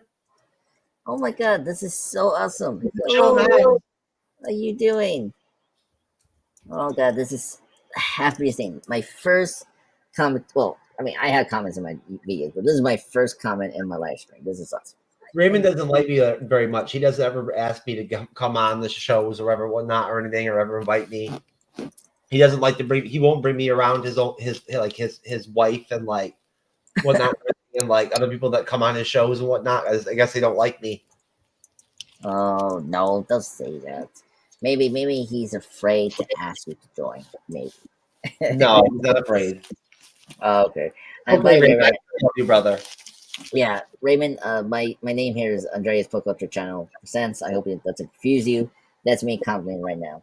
Anyway, welcome to the live stream review of Addams Family. I hope you're enjoying the review. Me and Jeff are having a great time. I hope you can stick to it. We're almost done. Raymond is an excellent guest. He's Oh very yeah, good. He's a very yeah, very good contributor on the panel, and yeah, yeah, he's really yeah, good on. He's a really musically knowledgeable too, so he's good on reaction videos. yeah, yeah, Knows his shit when you actually let him talk. yeah. You're too damn busy, bro. I know. I'm very busy. Uh, or you're playing to me, or you're playing to Jeff. I'm Or too one. busy. What are you kidding me? I will. How many, Raymond? How many times in the last month and a half have I mentioned to you that like you could ask me to come on the show whenever you want or whatever? What 5 times now? 6 times? Every time I talk to you, I say every time I bump into you, I'm like, whatever you want to bring me on, I'm ready to rock and roll. How much more eager and like obvious can you be that you want to come on somebody's show? So there you go, Yeah. buddy. Jeff. Yeah, he's talking to you, Jeff. Okay, okay. Thank you, Raymond. You're the best. So happy you're here. David's the best. He's are you kidding me? I love Booze and Chill. Yeah, and by the way, you're the best commentator in the comic post. You made us laugh every time. And I saw him before. He was in one of the Soki reviews, I think. Just He is good at the comment section. Yes. yes. So anyway, let's get back to the review. So after the party, they get locked out. The family is locked out. We, Fester starts to get really sad. He realizes he loves the family, and Yes. we, That's the way he does. yeah, and so like we get very funny bits like when they leaving. We see like first off, Thane. You talk about Thane, very funny. I love he rolls in that like was it like his books and his stuff all about Han, which is so hilarious. And so now they're living in a motel and we see them like trying to interact in life. So like Wednesday and Pusley doing like a lemonade sell, which is very funny. And they try to sell this like very like toxic kind of drink to Lurch, and like he burps into fire, which is funny. I actually do like that. That was quite funny. And then this random cookie girl, blonde, who is actually Jeff. She's actually the same actress from the sequel, that like very naughty, I say annoying rich girl that Wednesday had to like. Oh, shit, that's Yeah, her. yeah, that is her when she's actually in this first film, and so just want to point that out for folks if you didn't notice that. Yeah, that's her. The was it Sarah Miller, the sequels Sarah character. Miller. Yes, she's an Yeah, asshole. yeah. So I was very happy that Wednesday. Yeah, she is 2 steps away from ending up to be a cunt for life. Yeah. Oh my god, and her family were awful. God, thank goodness they get traumatized, which is great. Anyway, so And ladies, we got enough cunts out there. You know what I'm saying? We don't need more. yes, that's true. Yeah, no more of this, please. No more bad woman in this world. Real, Anyway, man. yeah, for real, man. Stop hating on us, brothers. Yeah, come on, we did everything nice to you Raymond, you guys. don't even know what it's like to be a single guy out there, man. Oh, Raymond, don't get into this conversation. You're very lucky. You have a family. You're healthy. You're doing good. Raymond has a beautiful family. He has a beautiful wife, who's really good on Booze and Chill and whatnot, everything, whatever I've watched, and he has beautiful children, beautiful daughters. Awesome. Hey, awesome. Raymond, you're doing a good job, buddy. Yeah, so we get this funny sequence of the family doing stuff like, Morticia reading a book to the kids, and then I always laugh at this part. I don't know what she tell them. I guess she's read some fairy tale, whatnot, and the kids start crying, which was hilarious. I don't know if that made you laugh, but it made me laugh. it's cute how she likes to volunteer and everything and whatnot because, like, again, I can't help it with the Bob's Burgers shit connections. Bob's wife likes to volunteer at the school too, but every time she tries to do anything like read books for to the kids and shit, whatnot, they end up crying or whatever, Really? whatnot, right? Yes, Oh my god. same shit happens. I swear to God. Ask Raymond. He watches Bob's Burgers. Oh my god. I swear to God. It seems like those creators were huge fans of Raymond, there's of hella connections between the Addams Family and fucking the Addams Family movies, dude. It's crazy. I didn't know it until we watched them and reviewed them, but there's crazy connections there, man. yeah. Wednesday is just like the one daughter. Yeah, you told me that. Yeah, last Yeah, 2 weeks ago. Yeah. yeah, and the son is just like the son. The Pugsley's just like Huxley. the son. Yeah. Oh man, I need to see the show. I mean, it's in Disney Plus, I think. You'd love it. Are you kidding me? You would love Bob's Burgers. It's great. Well, they have the It's like movie, so very low key, entertaining, funny, like family comedic animated series. awesome. Yeah, one day I'll let you know if I got into that very soon. So yeah. So then after that, yeah, Tully, Lester, and like uh Craven are trying to like get into the vault, and they're still not having luck to that, which is always hilarious. So then after that, the fam like Gomez like is in the rot, and like he was trying to call this like girl in the TV, the like I don't know, the like guru kind of person, and I love that Oh, she psychic or whatever. Yeah. yeah, the psychic, and she knows him is like Mr. Adams. Stop calling him. I don't. I yeah, I get that. They're both socially awkward family trying to live the real world. Yeah, yeah, it's true. Yeah. I agree, Raymond. I think that applies well with Adam's family and Bob's Burgers, as Jeff was saying. Um, yeah, so after that, Morticia is looking around and she starts to walk back to the house, and this is where we're gonna go into the family now. So we're gonna wrap things up now. The finale. So Okay. Uh, so after Morticia gets to the house, she gets trapped. Well, trapped slash torture, and they face her. She is enjoying the torture, which is great. Of This is course. where the conflict between Fester and the Craven lady gets really heated up in the scene, which is great.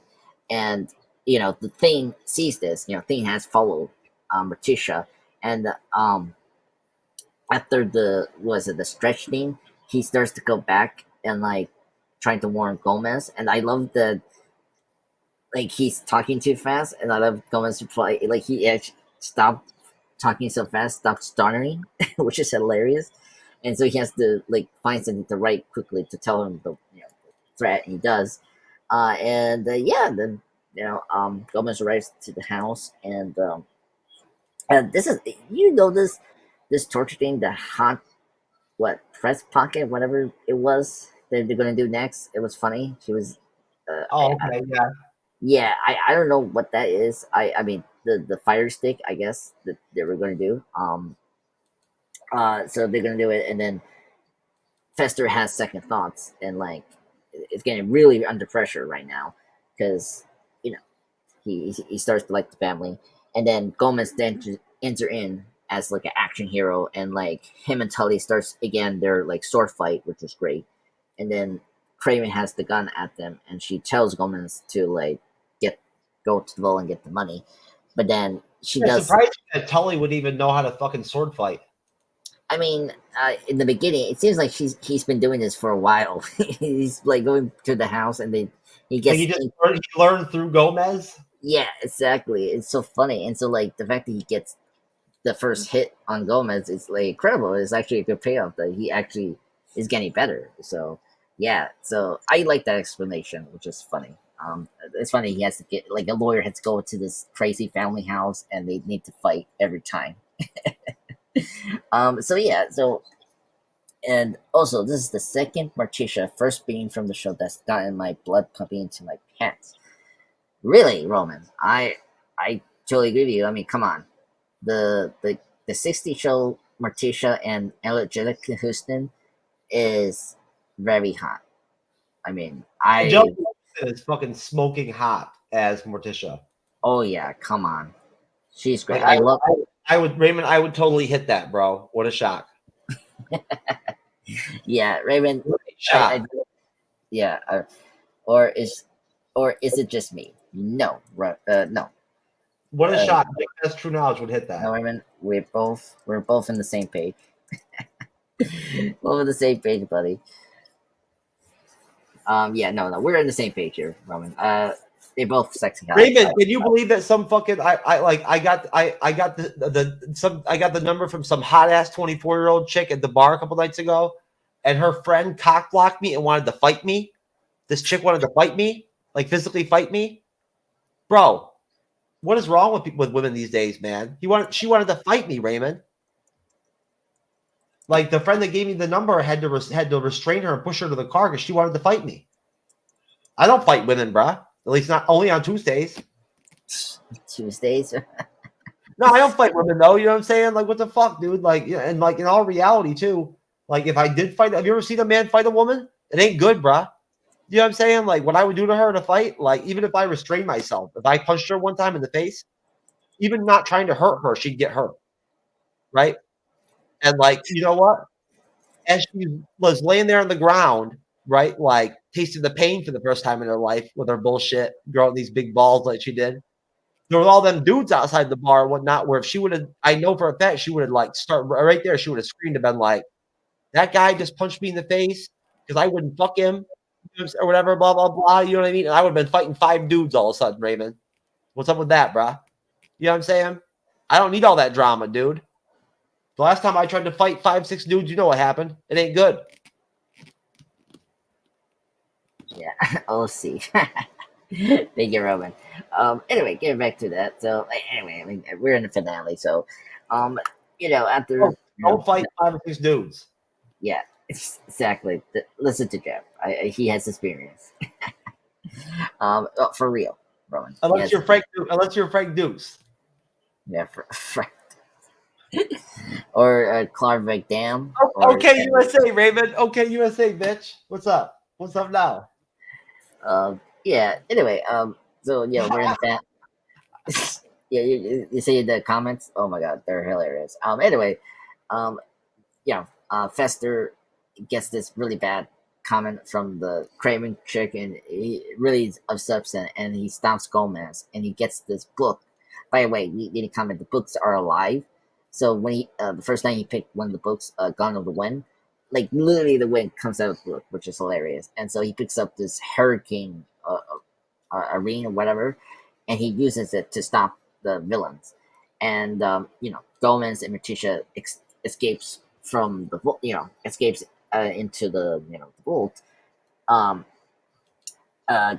Fester opens the book and it starts a hurricane, and then the electricity hits on him, and so we get the two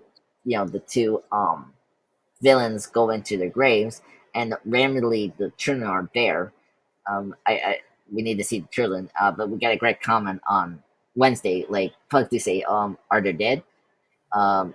They are now. From the comment from the kid. Uh, so that was very funny because now they're in the grave and they're dead. So and Fester, so we got 7 months later, and then we're on Halloween. So Tully's wife is now with cousin It, and then we get Pugsley pretending to be Fester. Tully's wife is getting better D from cousin It than she was from Tully. Exactly. Like, come on, like they gotta get a baby. So next movie, so it's great. So I'm happy for her. So and she becomes a family, the Addams family clan. So that's great. Hey, cause chick magic. Come on. Anyway, so so what was it? My hands are just like cousin It with women. You know what I'm saying? Like I've got cousin It level skills with women with my hands. Just to be clear, ladies. I don't know. I think he's a good talker. I mean, he talks a lot, so I think he's a good talker to women. I mean, he has no penis, so like, the way he pulls chicks and whatnot and everything, he must be really good as a hand, right? Like, with his hand skills. Yeah, it's always fun. I try to remember in the show or like in this. We don't see him. I mean, he's probably better in bed than Vision. I don't know about that, but you know what I'm saying? I mean, Yeah, well, I mean, Vision. I don't know if Vision has organs, so he's This a shit has no robot. penis, baby. That's why Wanda got all crazy and shit and whatnot. It was because she hadn't got no D, and for so many years and whatnot, everything because of it being with Vision, that she went crazy in WandaVision. No D. That's true. I guess that's a good Raymond, point. that's what happens, bro. That's what happens to chicks. You don't understand. Me and Andres are single. When chicks don't get no D for a while, even lesbians, they get all crazy and shit like that and start using their mutant powers and like Infinity Stone powers and shit and whatnot, like WandaVision. Oh my god. WandaVision. Anyway, so Who do you think fathered the twins in WandaVision? oh It my was because of god. it. It wasn't Vision.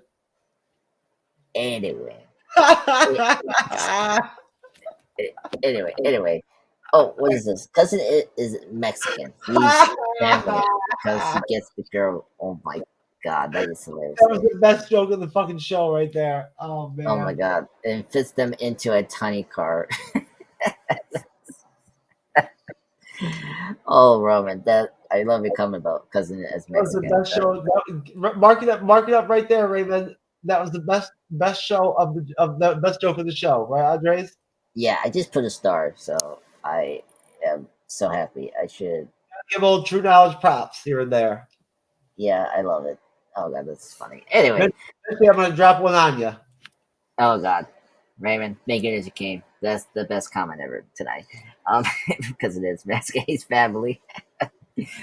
Anyway, so we go back to our family and the family, and they talk about Fester's like 25-year like hiatus and makes hairy babies. Yeah, I mean we know that in the sequel he has a baby named what, which is hilarious. Baby what? Oh yeah, baby what? Sorry, I'm fine to roll it there. Baby what? Anyway, they talk about how Fester got his amnesia. They like he was actually in the Bermuda Triangle. He actually got amnesia, so that's why he didn't remember all who he was. So that happened, which is hilarious. And you get this really cool like reference from the '60s show of him doing the light bulb to his mouth. So that Yeah. was really touching. So that was great. We saw that in the sequel too. So it was really nice for this movie to do that. And yeah, then they play a game, Wake the Dead, which is awesome. They grave dig and wake their family up from the dead. So that's awesome. And Fester and Gomez shake hands and they do their tat which is awesome. And so towards the end of the film, Morticia and Gomez have their talk, and she reveals that she's gonna have a baby with uh this baby pajama she just created, and they kiss, and damn, there, the movie ends, and that's Addams Family. Whew, that was a lot. I gotta That say. was a lot. Good job there. Are you tired for all that Uh, synopsis? All that synopsis talking? yeah, that's the thing. So give me a question. You- I think you and I are on the same page. I think that the sequel is better. Oh Like, God, are you kidding me? Now that yeah, I've watched them both, honestly, yeah, I wish we never watched the second film before we watched the first one for review wise and whatnot and everything, because the second one outshines the first one so badly that it totally changes your whole perspective on the first film. yeah, um, yeah. Do you watch these movies recently? I haven't. Remember, like this is the first time Mm, I watched Addams Family today in over 30 years. yeah, yeah. But yeah, I mean, especially I already saw Addams Family, the sequel, and And I Halloween. don't watch that many movies. You know that compared to you and Cyber, I don't watch that many movies. You know what I'm saying? So like, at that point, um, you know how analytical I am because of all the review stuff we do and whatnot. We talked about that and whatnot, how you become very like um almost like you can't take that lens off the Yeah, stuff you watch and whatnot. So you almost end up becoming like a little bit overly critical sometimes. yeah, You watch stuff, you know what I mean? Like after a while, it's just to kind of like what it starts to kind of harden you up a little bit and whatnot to where you almost like your lens becomes one for me anyways of like always looking for the faults before I look for the positives. Do you know what I'm saying? yeah, Because I don't want to overdo it like I have in the past and be biased or whatever, whatnot, and like be dropping ratings and whatnot on like shit like Secret Invasion episodes that are garbage, right? You know what I'm saying, or whatever, whatnot, and have to look back and know that I fucking dropped like a 9 on some episode that like was garbage just because I enjoyed the people I was with.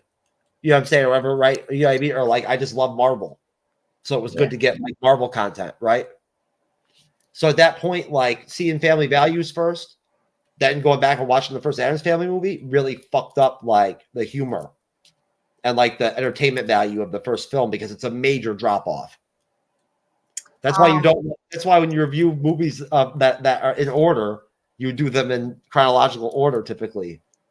But it's okay because you know what I'm saying, we decided to do the Addams Family after we watched the first one, reviewed the second one. That's how you Yeah. wanted to do it. Fine, but you want to know the truth. I won't lie to you. Like the movie is entertaining, but it does not even come close to being as effective as far as like the humor is not even close to like the second film. And for me, the humor jacking the humor up is what makes the second film so good for me. Yeah. No, no, I agree with you. Well, for me, Is better. The writing is better too in the second film than the first film. yeah, exactly. So my point as well, I think this movie doesn't work as a plot-driven film like the sequel. Like the sequel has many more plots, like storylines, and they accomplish that in a very like good hour. This movie does run like almost like 99 minutes, like almost like a half hour, and I think they could have easily cut out some scenes that was not needed in the film. Like I like the Morticia dance, but like it does take up a little more time, so you can cut a little bit here and there. Um, yeah, for me, it's just the plot of the film. It's very genetic plot for like how to get the characters back for like a long time from like a TV show. So I get it, but you could have done something more creative than just having Fester have Anisha act and have this like embezzlement like plot of trying to steal their money. It's very like routine storyline to do a comedy. Why not? Let's do ratings. I will give this one a 8 out of 10. I think this is a good start of a franchise. Leads to a better sequel. I mean, first off, like the comedy doesn't drop out for me. The comedy is still similar to the sequel, but the sequel does it better. There's more jokes that I think lands than this film does, and it's just the cast. I love the cast. The cast makes this movie better.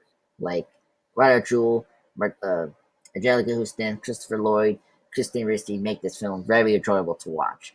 So like I don't have a problem watching this again. Like that's a good thing.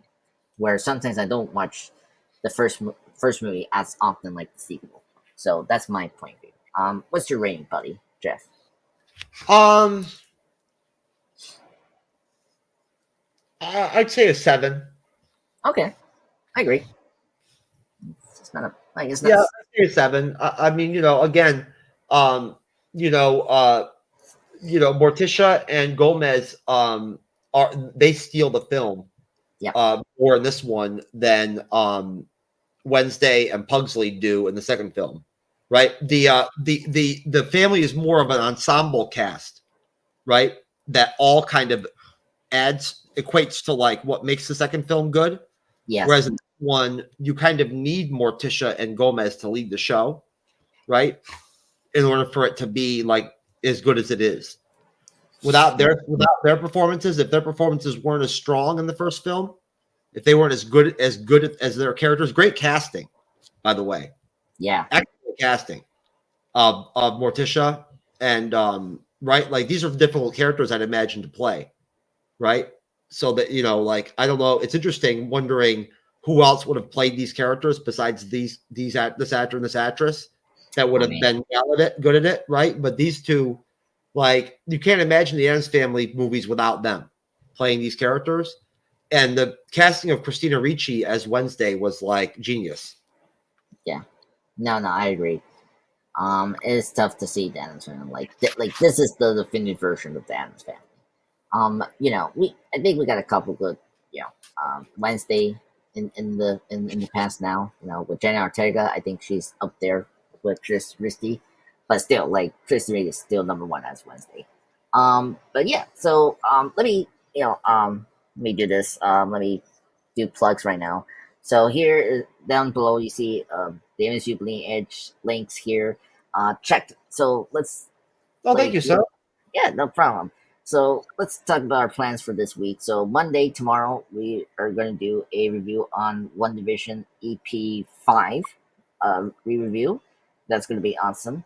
And Wednesday, what's Wednesday? What are we going to do? Our Avengers Infinity War Part 2, where Jeff is going to Episode 5. We've got Infinity War Part 2 that I'm going to moderate. Right. Yep. So Infinity yeah, War, that'll be fun. check it out. Check out us on that and Wednesday as well. And Friday, I don't know what movie review. Hold on.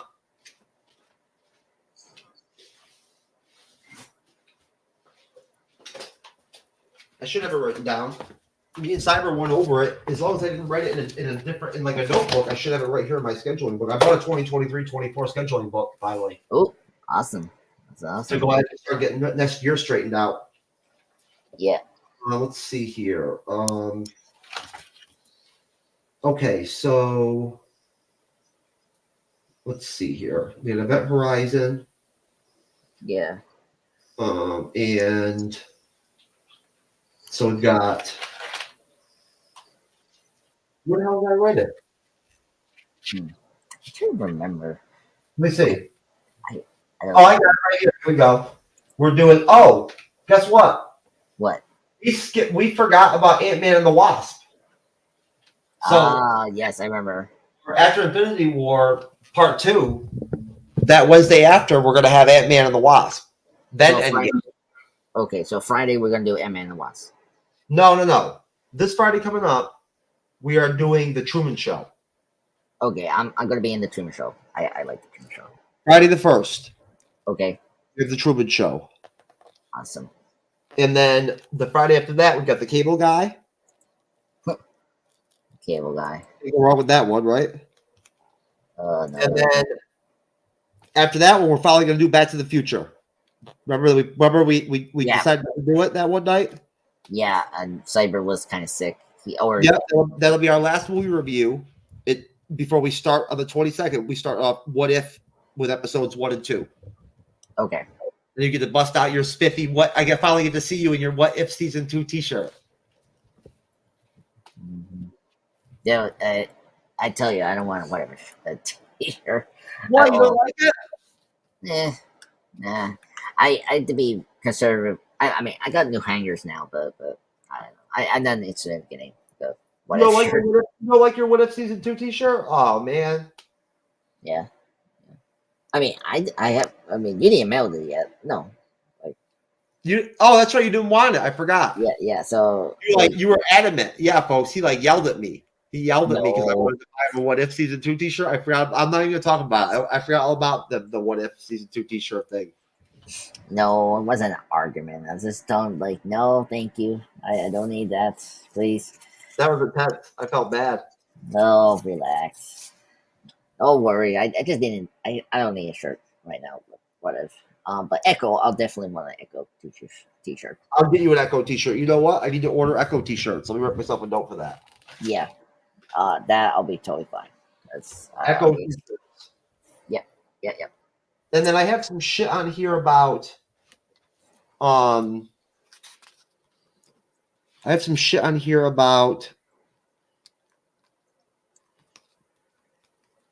let's see, The Rock and Face Off, December 27th.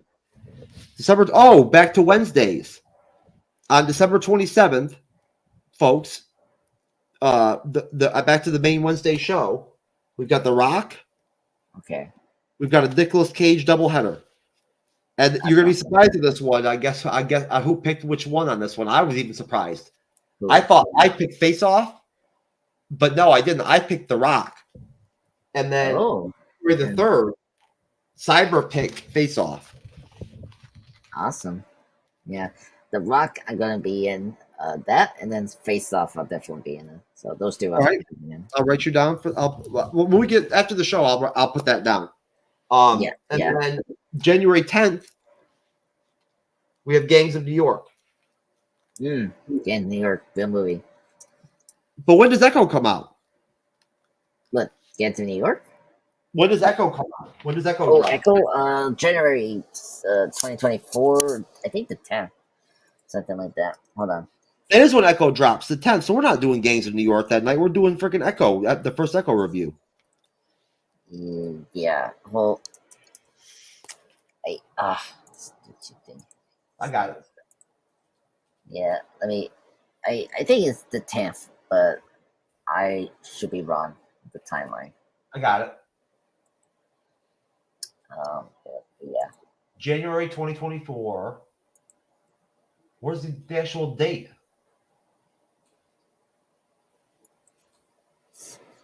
Come on now. Yeah. Waiting. It just says January 2020. It just says January. It doesn't have a date. Yeah, I try to remember the trailer notified, told us. I'm looking at an article right now, and they don't have a date either. Yeah, hold on. TV. Originally set to premiere on Disney Plus November 29. Echo will be the first project released under the Marvel Spotlight banner, which we haven't talked about on any shows or content at all yet, really. No, we haven't. We didn't reveal Werewolf by Night or the. Yeah, they don't have a date on here. It just says July. Oh, January 10th.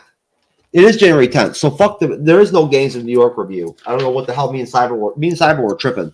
We're doing Echo. I already have this written out. Echo episode 1 for the 10th. Yeah.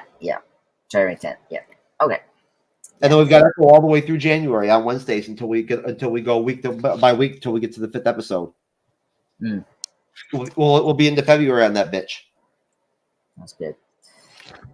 All right. Hell yeah, folks. There you go. Most definitely. Thank you, Andres. I appreciate you coming up and bringing me on, brother. It was nice. I enjoyed the review. Yeah, I agree as well. So just to notify people, next Sunday, we'll probably have a break. I'm going to do something with my mom, going to New York.